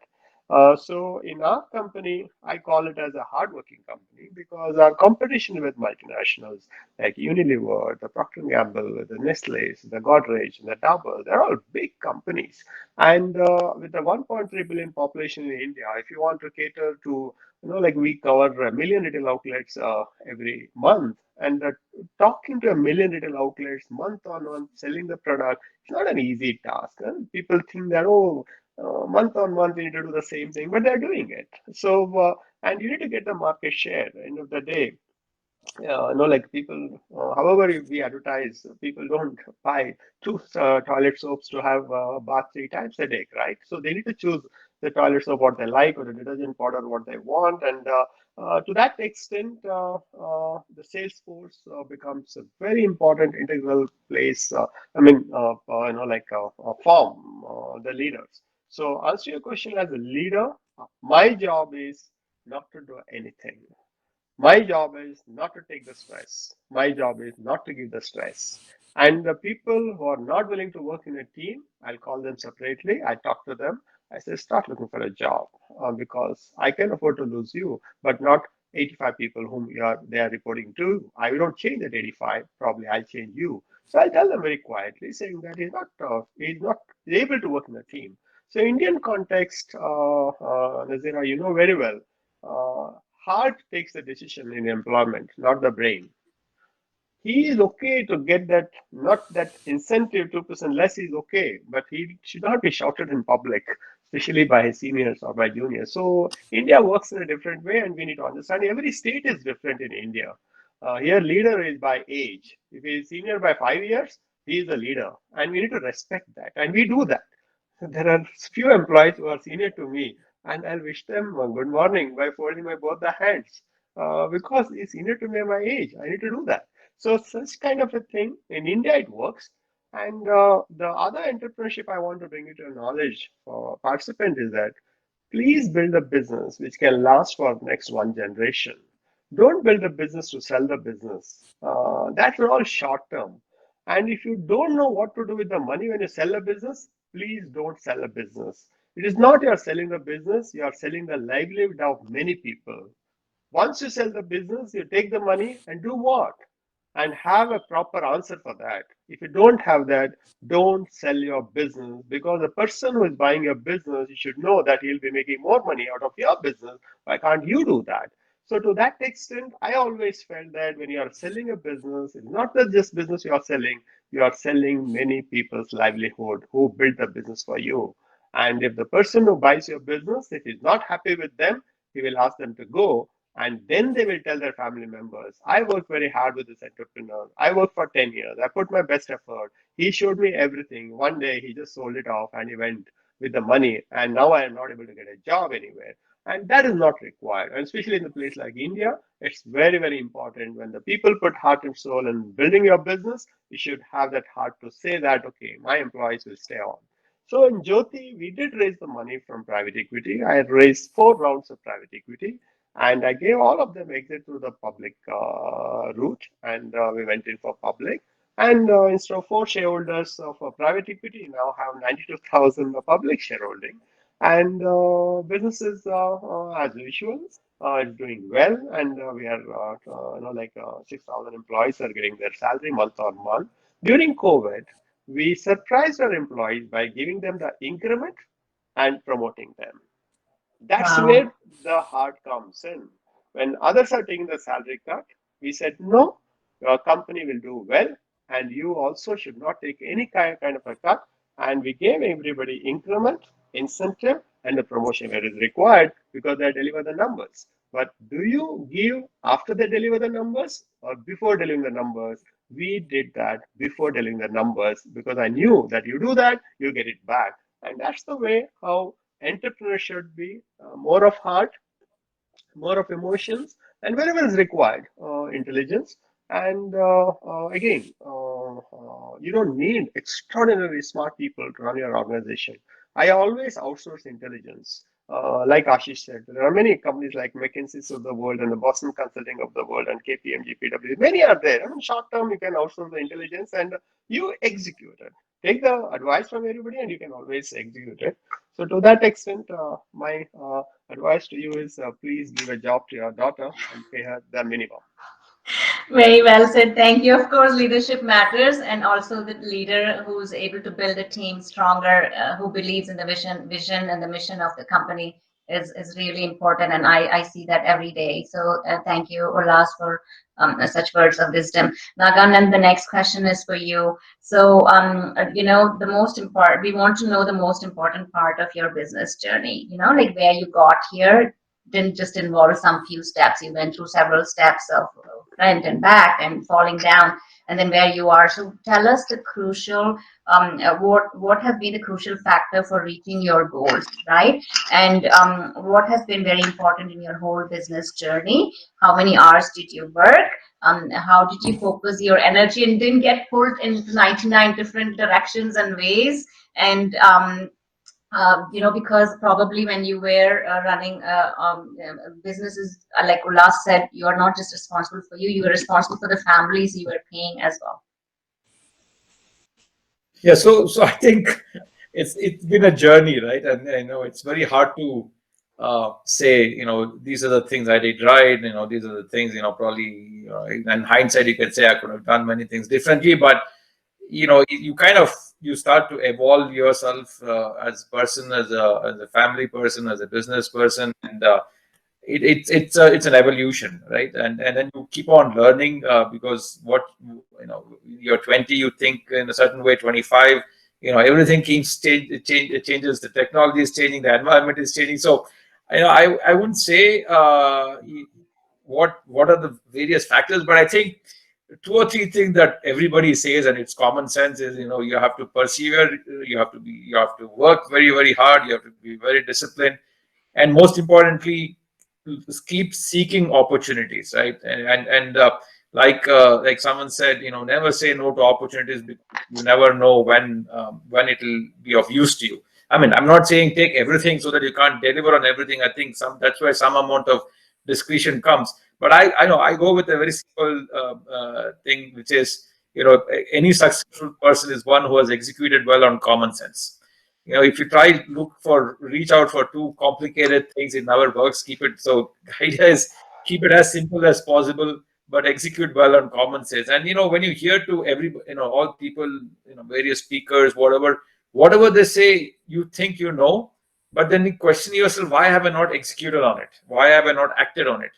I think hence the key message I try to tell people is, try and execute well on common sense. You don't make anything complex, because it's very, very hard to execute on complex things. You can only execute well and be successful at things that are simple. As Richard Feynman said, if you can't explain something very simply to somebody, then you've not understood it. So I think I hence strongly believe in simplification. I don't like complicated things. If there's one input I can give to anybody is over a period of time, what I've learned is simplification.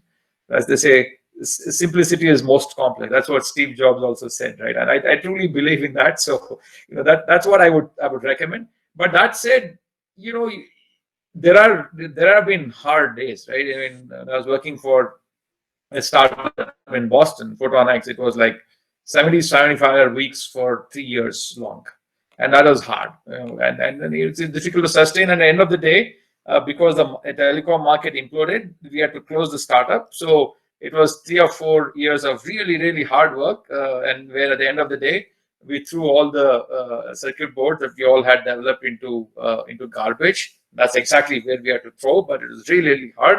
But it hardens you. It tells you that but you learned a lot. The financial outcome was not there, but professional satisfaction and you as a person, you have there's a large improvement in your own capability, in your own thought process. and there's no way to measure it financially. But would it have been great to have a financial outcome? Yeah, that would have been awesome. But those are some of the things that all of us spoke about in the panel today. That you will fall along the way, and there will be, I wouldn't call it failures, but there'll be no financial outcome, right? Because generally the tendency is to say failure if you don't have financial outcome. But I would like to really segregate the two, and I would not like to use the term failure. Yeah, there was no financial outcome but that's okay, because at some point, if you keep at it, you will see some outcomes come, right? In a majority of the cases. But in some cases, if you really have, out of luck, you will not see it. But I think market is very humbling. You got to keep trying at it. So if you have, to me, luck is market plus timing. So you got to hit, the timing has to be right, and getting the timing right is getting increasingly complex today. If there's one thing that has changed from 90s to now is the rate of change. Everything seems to be moving at 10 times the pace now, right? I can't even keep track of what's happening in my own small domain, let alone outside. So things are changing really, really fast. So the younger you are, the better. And the older you get, you have fundamentals, but you kind of can't keep track of everything. But I will go back to, one thing I've learned is keep things simple and execute well on simplicity. That's it. Very well said, Naganan. So, do you get more sleepless nights now, or have you? Can we relate sleepless nights to success? So, less sleepless nights means more success, or it's not true? I don't know. As an individual, I sleep very well. So the only time I don't sleep well is when I'm not I'm sick. Otherwise, I always sleep well. But I always tell people, the only way to overcome stress is, at least for me. I mean, every person has to discover it for themselves. For me, it's all about physical exercise. So I have to play something every day for an hour or do yoga or something, right? So the only way I sleep well is if I've had that 1.5 hours of exercise every day. So I think each one of us have to discover what works best for us and then stick to it. And that's the most important thing. You have to understand yourself. You have to understand what works well for you and stick to it. I mean, stress will be there. It's foolish to say that you'll be stress free. There will be stress, but I think there are ways to manage stress. There are ways to overcome stress, and each individual has to figure out for themselves what works for them. Because I don't believe there's no work-life balance. There's always work-life integration. During work, take 1 hour off, do something, come back and work, and make sure you have to integrate the two, and then deal with the stress the way that works best for you. And every person has to discover it for themselves. Very well said, and a great segue to our next question for Jennifer. So, Jennifer, success it can really be a question of timing. I mean, talk about Vancouver and COVID-19 and all this is happening. So, does a business idea have to be unique, right? People are sitting back thinking, oh, I don't have a unicorn idea, so I don't know if I will succeed, right? But also, let's consider friends and family. Sometimes they're not supportive, sometimes they're supportive. As a woman, you're taking up, and Naganan brought up 2 points about work-life balance. I definitely wanted to ask you about work-life balance as well. How do you manage work-life balance, right? And has it affected your family life? What are the activities you would recommend to a woman entrepreneur who has multiple things to juggle in her life? But let's take the first question up. Does a business need to have a unique idea?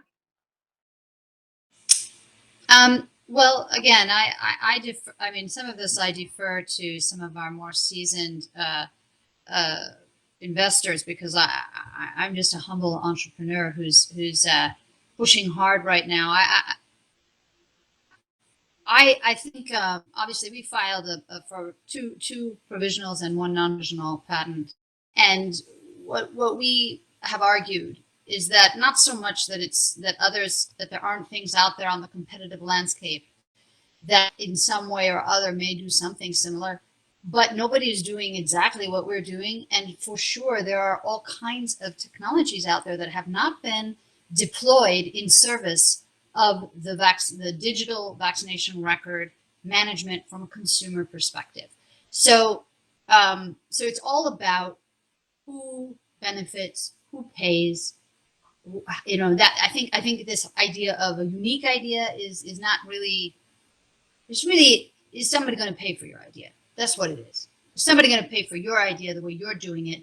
That's to me what the fundamental question is.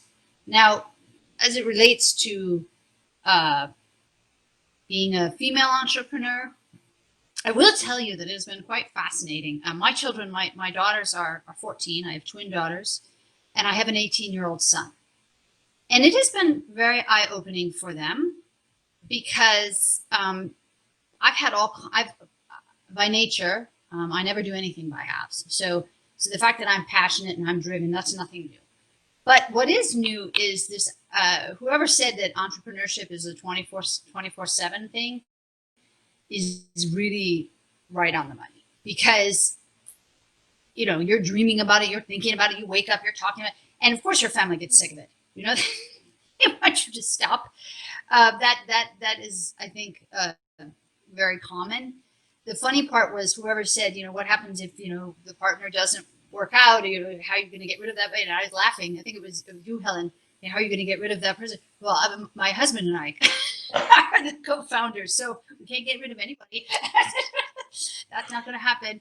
And so, but it's also kind of wonderful, right? Because sometimes you have those moments where you're sleeping, and then your eyes wake up at 3 o'clock in the morning, and then you look at the other person and their eyes are waking up too. They're also looking at the ceiling, and then you can have that conversation, right? You're both there, you're both awake. Okay. But the reality is it is all consuming. And I think that your family, whoever said that your family is going to be implicated in this journey with you, it's true. And sometimes that's going to be fun. And sometimes, and my kids will tell me, they'll say, at the dinner, they'll say to me, something good happened today. What happened today? You seem really happy today. What happened with Back Mobile today? They're curious. They can see, right? Because whoever said it's a roller coaster, also, I think that was you, Naganan, that it's a roller coaster, that you'll have your ups and your downs. And it's true. It's all true. But at the end of the day, I do think that, and I encourage women out there to go ahead, because actually it comes very naturally to women. And I say that because women have, since the beginning, women always wear lots of hats. They do have lots of different roles. 1 minute they're mother, 1 minute they're wife, 1 minute they're teacher, whatever they're doing. Okay. But they wear a lot of hats. They're used to wearing a lot of hats. So I loved that term. I think this is one of the best things. Harmonious schizophrenia. That's actually, I think women all around the world go, oh, that's what it is. Oh, okay, great. Glad we all have it. So, I think that's something every woman is probably laughing about right now, because you don't have to be an entrepreneur as a woman to feel that you have harmonious schizophrenia. So that part comes naturally, being able to quickly switch gears. What am I doing? What am I doing? What am I doing? Who am I talking to? What's the audience? What's needed for this situation? That, I think, is a normal thing. But it is hard. It is very hard to, I think, to achieve that work-life integration when your family is used to you being maybe more nurturing than if you've been extending every ounce of your being to birth this company. Then, my children will come in and ask me something about the washing machine or something about the refrigerator, and especially during this COVID time, I'm being extremely careful. As Nanganan said, without your health, you have nothing. So I'm trying to minimize risk as much as possible. So I'll do online grocery ordering, but then sometimes I don't have the time. So then it doesn't happen. So then, the rest of the family members are opening the refrigerator, and it's like, Mom, what happened? And then so I'm telling everybody else, they have to step up. They're 14, they're 18, and I'm forcing everybody. And I'm not doing it directly. I'm doing it indirectly. I'm showing them I was prepared. I might have been on back-to-back Zooms. And so the reality is they're having to search within themselves to assume more responsibility, to start to, if the dinner has not been prepared. Because it's oftentimes now I find that I'm dealing with investors that are in California, in Silicon Valley. Well, guess what? We're in Atlanta. So guess what? Our meetings are now starting much later and ending much later. And we also have an offshore team. So now I'm dealing with sometimes updates from India. So again, timing is different. And so to that end, the only thing I will say is that it has forced my family to find some resiliency, and that's not a bad thing. Awesome. Great, great. Yeah, no, definitely. I think I agree with every point of yours. The juggling and I think ultimately as an entrepreneur, you have to take care of yourself. Like you can't pour out when your cup is empty. So I think a couple of you mentioned yoga, the physical health. A strong believer of physical health definitely helps you reboost, rejuvenate yourself for many things that have to come. So Ashish, the next question is for you. Can you tell us briefly, I know you talked about it earlier, but just a little bit more in detail, what was the biggest hurdle for you to start or running your business or to even close the business previously? I think that roller coaster ride of risk tolerance, right? How do you de-risk your life to take more risk, I guess? And I love this saying. Someone talked about execution. I think Nagadan and Anand.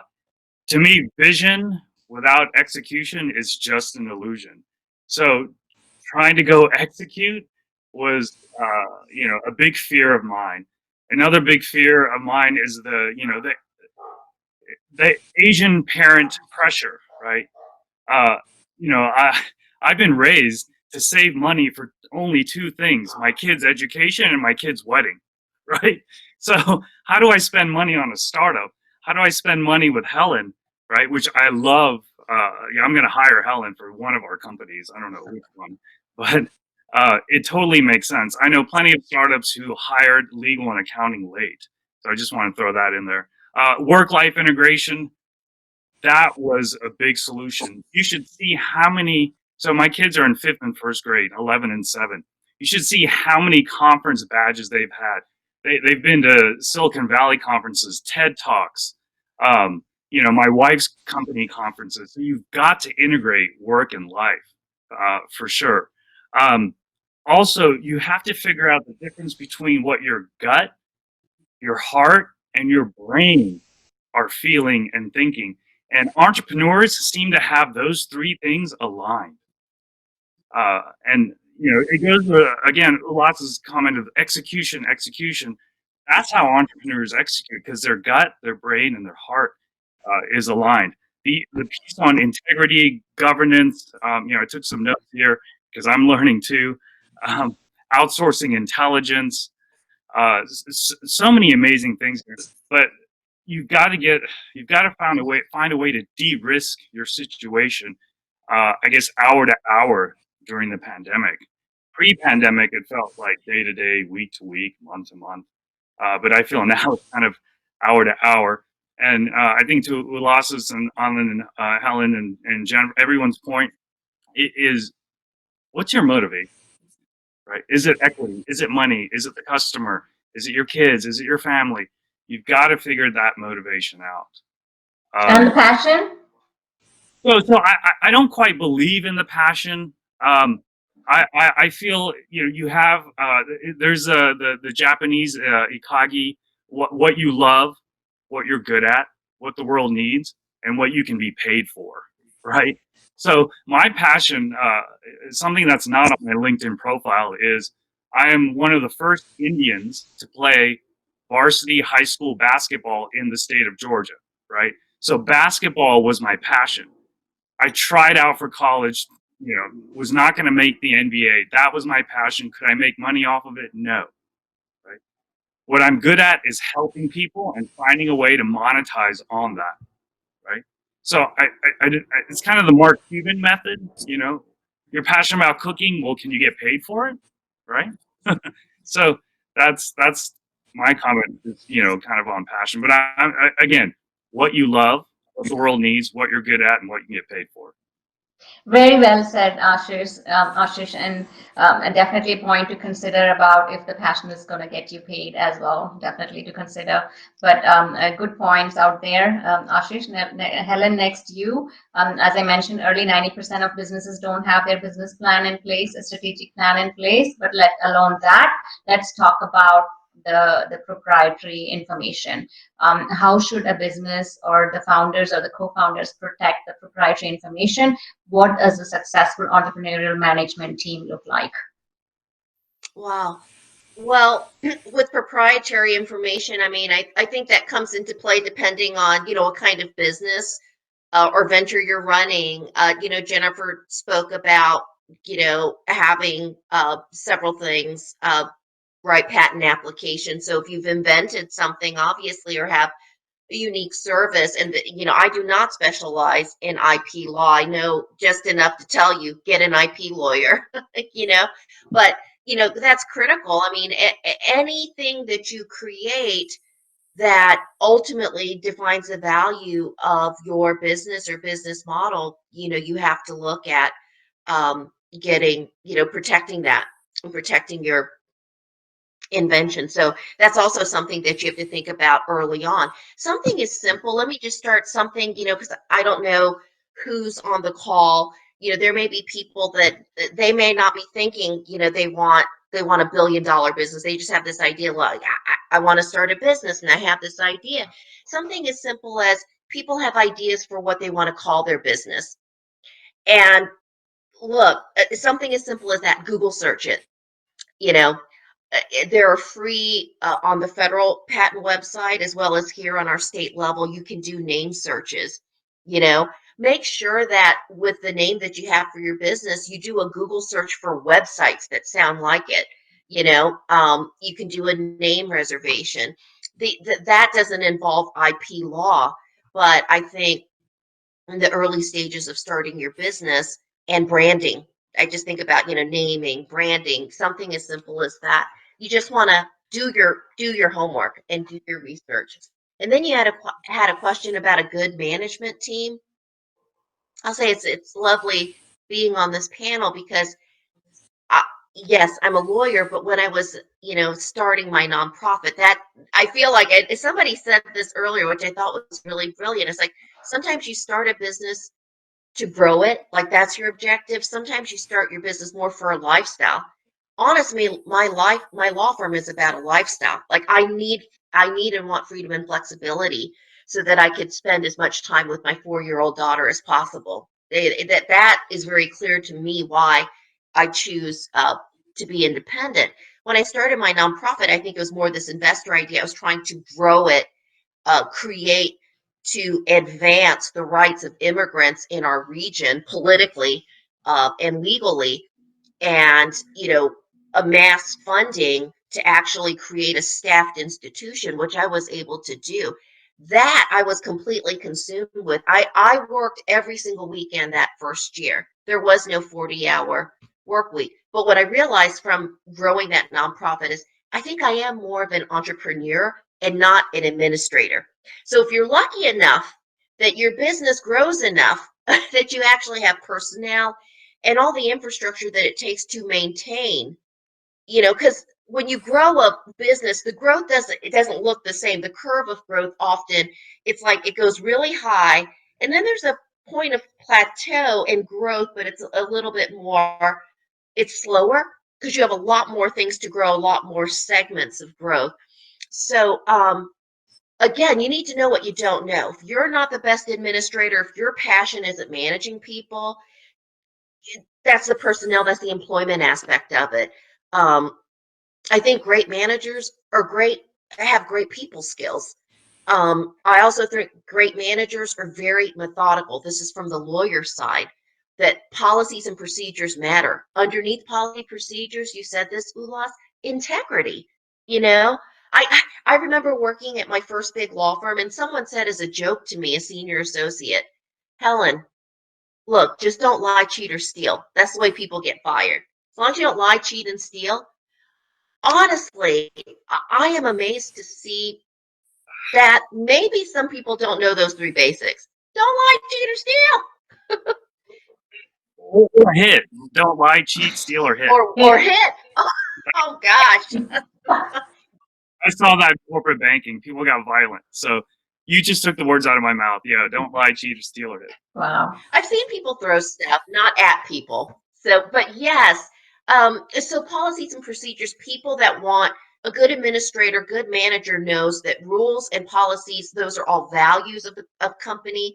It matters how things are done and to be methodical about it. So, again, like how big is that management team depends on the size of the company. But I do think that's kind of that if you're lucky enough that your business has grown, management is essential because the people that staff your company, as Los knows, that's everything. That is your company. Uh, the people inside are in many ways your business, and so yeah. Definitely.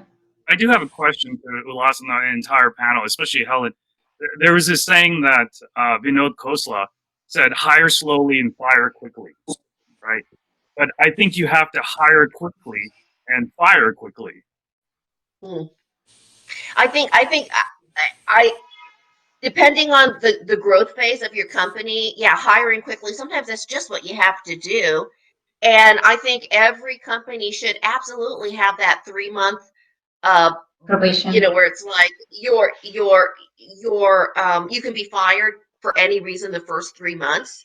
I think that's very important. I think it's extremely important. Again, this is another side of my law practice is counseling businesses and helping them create their personnel policies, helping them do internal investigations if needed, but to make sure that you have someone on your staff that's following through, that in 3 months there is some kind of evaluation, and then every year that there's an evaluation, because guess what, it is harder, it is more work than you think to fire someone and not have ramifications for your company. So I would say from a legal or liabilities perspective for any business company venture, the first level of risk is just in how you set your company up, what agreements you have with your partners and investors. That kind of defines the entire kind of legal frame of your organization. After that, if you're lucky enough to grow, the next greatest exposure that I've seen with liability is with personnel. Angry Yes. employee. I felt discriminated against. I wasn't given my benefits. I wasn't given time off as I was supposed to. I didn't get paid for this and that. Um, those two are probably the two biggest sides of liability as you grow. So, all I can say is it's important. Business people have a lot of things to weigh. You may have only a limited amount of resources, so you have to decide, but at least get a little. Like I said at the beginning, at least pay for a couple hours for an expert consultation. If you did that, then that's better than nothing. Awesome. Very nice. So the next few, go ahead, Jennifer. I just wanted to add one thing to this conversation about the passion and the balance and all of that.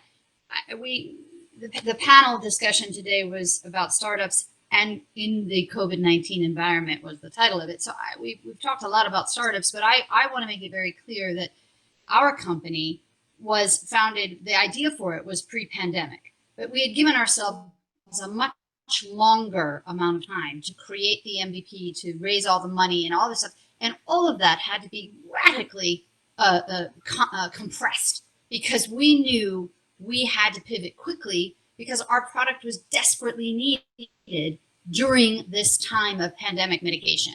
So when I talk about waking up at 3 o'clock in the morning, or when I talk about working around the clock, it's true of any entrepreneur in any business those are common traits. But I cannot underscore enough for anybody listening out there that when we're talking about the rising number of cases worldwide right now, when we're talking about, from our perspective, this is life and death, that we view our product as something that is going to actually save lives. And so that is just a different modality when you're working not for yourself, it's because you want to get this product to market, because you want to help people.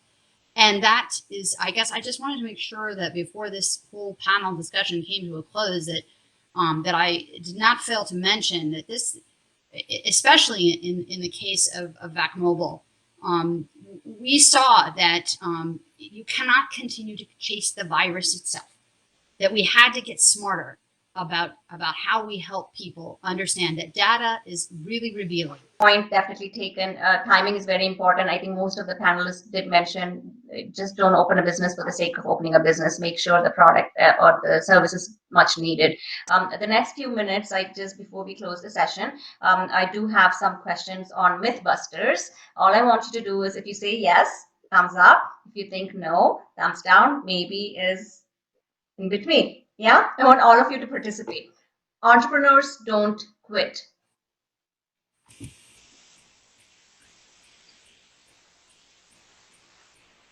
Okay, good. Okay, because I'm trying to see from what all you've said so far and how it's connected with the straight question answer. Entrepreneurs know exactly what they want and how to get it.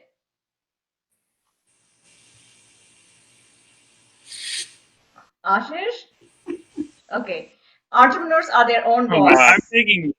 He's still thinking. Entrepreneurs are their own boss. Oh, wow. Oh, maybe. Okay. Entrepreneurs have to be connected. Yeah. Entrepreneurs are usually rich. Naganan, is that between or down? Down. Down. They're not usually rich. They're not rich. Okay. Entrepreneurship requires huge funding.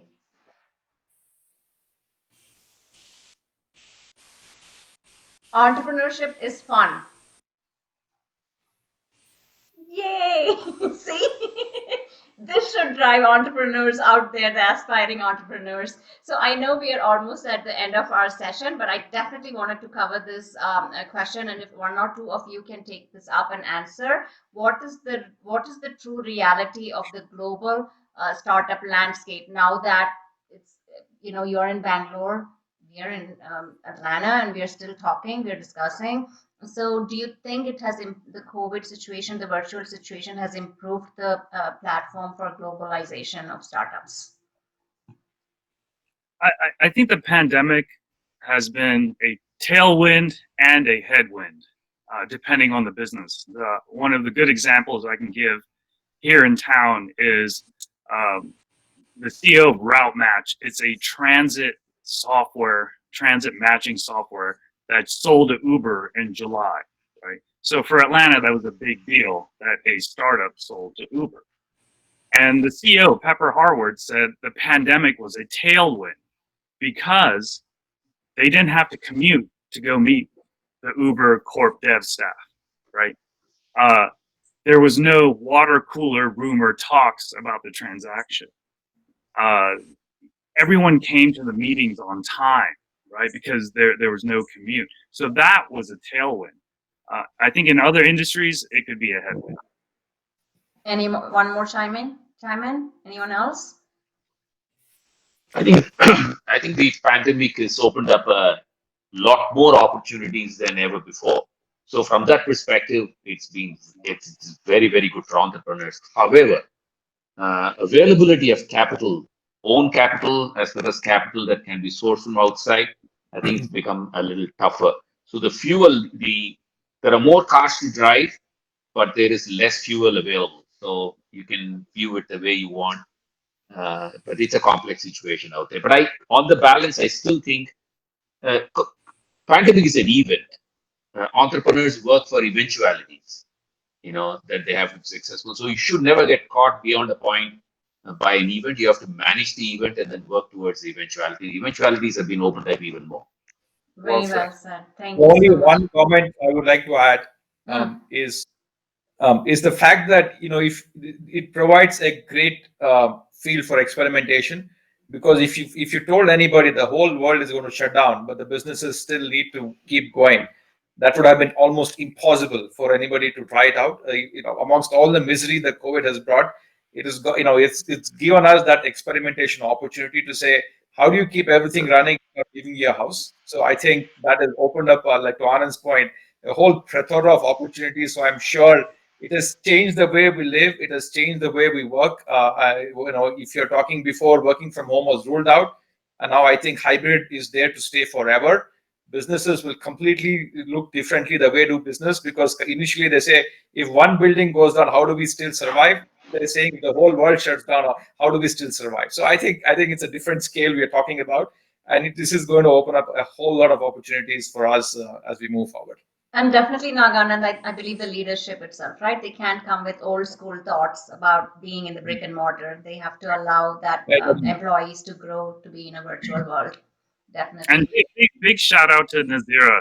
Very good job on Oh, thank pulling you, through. Ashish. You guys still have the closing comments, so don't leave yet. Ullas, I want to start with you. 20 to 30 seconds closing comments. I know it's a Saturday late night, 10:30 for you, and a Saturday morning for us. So again, I would like to thank each one of you for your time, and please go ahead with your closing comments, starting with Ullas. Yeah, thank you very much, Nazeera, and learned a lot from other panelists. Absolutely, you moderated, in a way in which any entrepreneur can understand what he should be doing, what he should not be doing. Wonderful panelist, and hope to see you in many events like this, because this operating from home is a fun, and talking to the panelists, listening to them, and learn a lot. And my advice to young entrepreneurs is that uh, don't give up. You have nothing to lose. And a tiger, when it goes to the jungle, there is no food for it. It has to find. And I've never seen any tiger as a dying of starvation, right? So they will find a way. And early morning, a fisherman goes to the ocean. He goes with the hopes, and nobody has come without fish when they go to the sea. So entrepreneurship like that, you need to go into the sea and you will find a fish. The quality of the fish could be different, but it's good enough for you to eat for yourself and your family. You will get so much of fish to eat. So don't worry about it. Just get into the business and talk about the business after getting into the business. Talk less before getting into the business. That's all what I would say for every entrepreneurs. And people like Naganand and Anand Sudarshan, they're fantastic motivators, and they give the money, they give the knowledge free. Find an investor like Naganand and Anand Sudarshan who gives the money. Along with that, they give so much of knowledge to the entrepreneurs, which comes free, and try to find a good investor. And that's not easy. And just don't take money from anybody and everybody. It can be a difficult situation when you're successful. And the last is when you're successful, it doesn't matter how we have achieved that. And when you have failed, anyway, it doesn't matter how you have failed. So it's all for yourself to find your future. And good luck to everybody who are listening to us. And thanks, Nazira, for the wonderful time we had with the panelists and yourself. Thank you. Thank you, Ullas, for the words of wisdom. Thank you. Helen, next you. Closing comments, please. Hi. Well, I think a lot of the clients that I do, and in my own, my first entrepreneurial venture was starting a nonprofit, which is kind of you raise money in a different way. But what I would say is, again, just know what you don't know, really, because that's going to help you know what extra pieces or extra people that you need.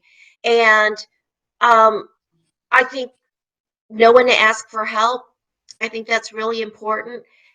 And I think what everybody else said, I mean, go for it. I think so. Here's something that's, again, not like just more of a bigger picture thing that I experienced. I think one thing that helped me is I don't mind being an underdog. And when people underestimate me, my ideas, my capabilities, which especially as a woman and a woman of color, it happens a lot, sadly. I use that as motivation. Most people, when they start anything, whether it's a social venture, a nonprofit venture, or for-profit venture, when it's small, people like to join things when it's already big and popular. You notice that? Once you've gotten your company big and popular, everybody wants to take credit. Yeah, I was there from the beginning. Da, da, da, da. No, you weren't. You weren't there. I was there. Okay, I was there rolling in the mud. So I would say it's actually hard and lonely oftentimes when you're really starting from the ground up. Use that as fuel if you can. Okay. I mean, use that as fuel. Not everybody's going to love you. No big deal. Keep it moving and use it as your fuel to prove people wrong. Well said, Helen. At some point in my previous job, someone said that Asian petite lady is going to lead the initiative, and we won millions and millions of dollars of grant for that initiative. So they changed their thought process. So yes, we should definitely use the rejection as a fuel for success. Anand? I think it's a wonderful panel. Some excellent thoughts, as always. I'm a very curious person, and I was very curious about the ideas that will come, and learned a lot. Fantastic. Just a couple of maybe thoughts that came to my mind for entrepreneurs. I think there was a Vinod Khosla uh, uh, quote that was shared, which is about hiring slowly and firing quickly. And I don't think those are the right one. I think you have to hire with pace, but fire with grace. I was just thinking, grace is a portion that gets lost. Ullah spoke about it. If you have to fire, fire with grace. And then with the hiring side of it, I think there is a big difference between people who join to make a company successful and people who join a successful company. You must understand the difference and get more. That's a lesson, life lesson I have learned a lot. And when I had figured this out, and rather than looking at the CVs and resumes, look at the person's eye, and then figured out if that's the person who's going to help make my company successful. Those hires have lasted, their friendships have lasted a lifetime. We may not be working together any longer. They've all individually been very successful. I think it's important to keep that in mind. I wish all the entrepreneurs all the very best. And thank you Very very well much said. for the wonderful and gracious hosting. And thank you Thank you for so much, inviting me. Anand. Appreciate it. Thank you. Naganand, Yeah, it's please. always hard to match the eloquence of Anand, so I don't want to go after him. So next time, won't put me in ahead of him. So Okay. no, I think it's Anand, and learned a lot. Speaking, hearing about various aspects of entrepreneurship. Only input I have is entrepreneurship is a very hard journey, but one that is extremely enjoyable. But again, I would say make sure that you have that in your stomach to be an entrepreneur, because not everybody can be an entrepreneur. So I think the key is to figure out if you have it in you, and then if you have it in you, then give it all, go all the way, like Ullah said. So I think that's all I have to say. Very well said. Thank you so much, Naganand. Jennifer? I am in complete agreement with everyone else. Just it's really critical to not give up, and to. But I think that you don't need to tell that to the true entrepreneurs, because they won't give up, because they're born with that grit, and they will see it through. I believe that. You know, I love what Helen said about not everyone's going to love you. I think it's very difficult for women in particular who really are oftentimes trying to please, because that is the way we raise our girls. And I think it's okay to tell your daughters, it's okay. It's okay. If everybody doesn't like you, just stay on task. And that's what I'm trying to do for myself. Awesome, Jennifer. Thank you so much for your precious time this morning away from family, and a very thoughtful insight as well. Ashish, Hard to follow. all of Veronica, them. Jennifer. Yeah. So I'll just leave it very brief. My son said this. My 11-year-old son said this about 4 months ago. He said, "Rich people hug their money, wealthy people hug their sons." So I'll just leave it at that. Very nice. And we just had Helen's daughter there. So that's sweet. Thank you, Ashish. Very, very well said. Thank you so much to all of you panelists. Thank you so much to the listeners who've joined us today. And Chai and Just Chat sessions are sponsored by Vendorship Inc. Vendorship Inc. makes government contracting easy. And again, we look forward to seeing you for December Chai and Just Chat, all the way from Bangalore and Atlanta. Thank you again, and take care. Stay safe. Bye. Thank you.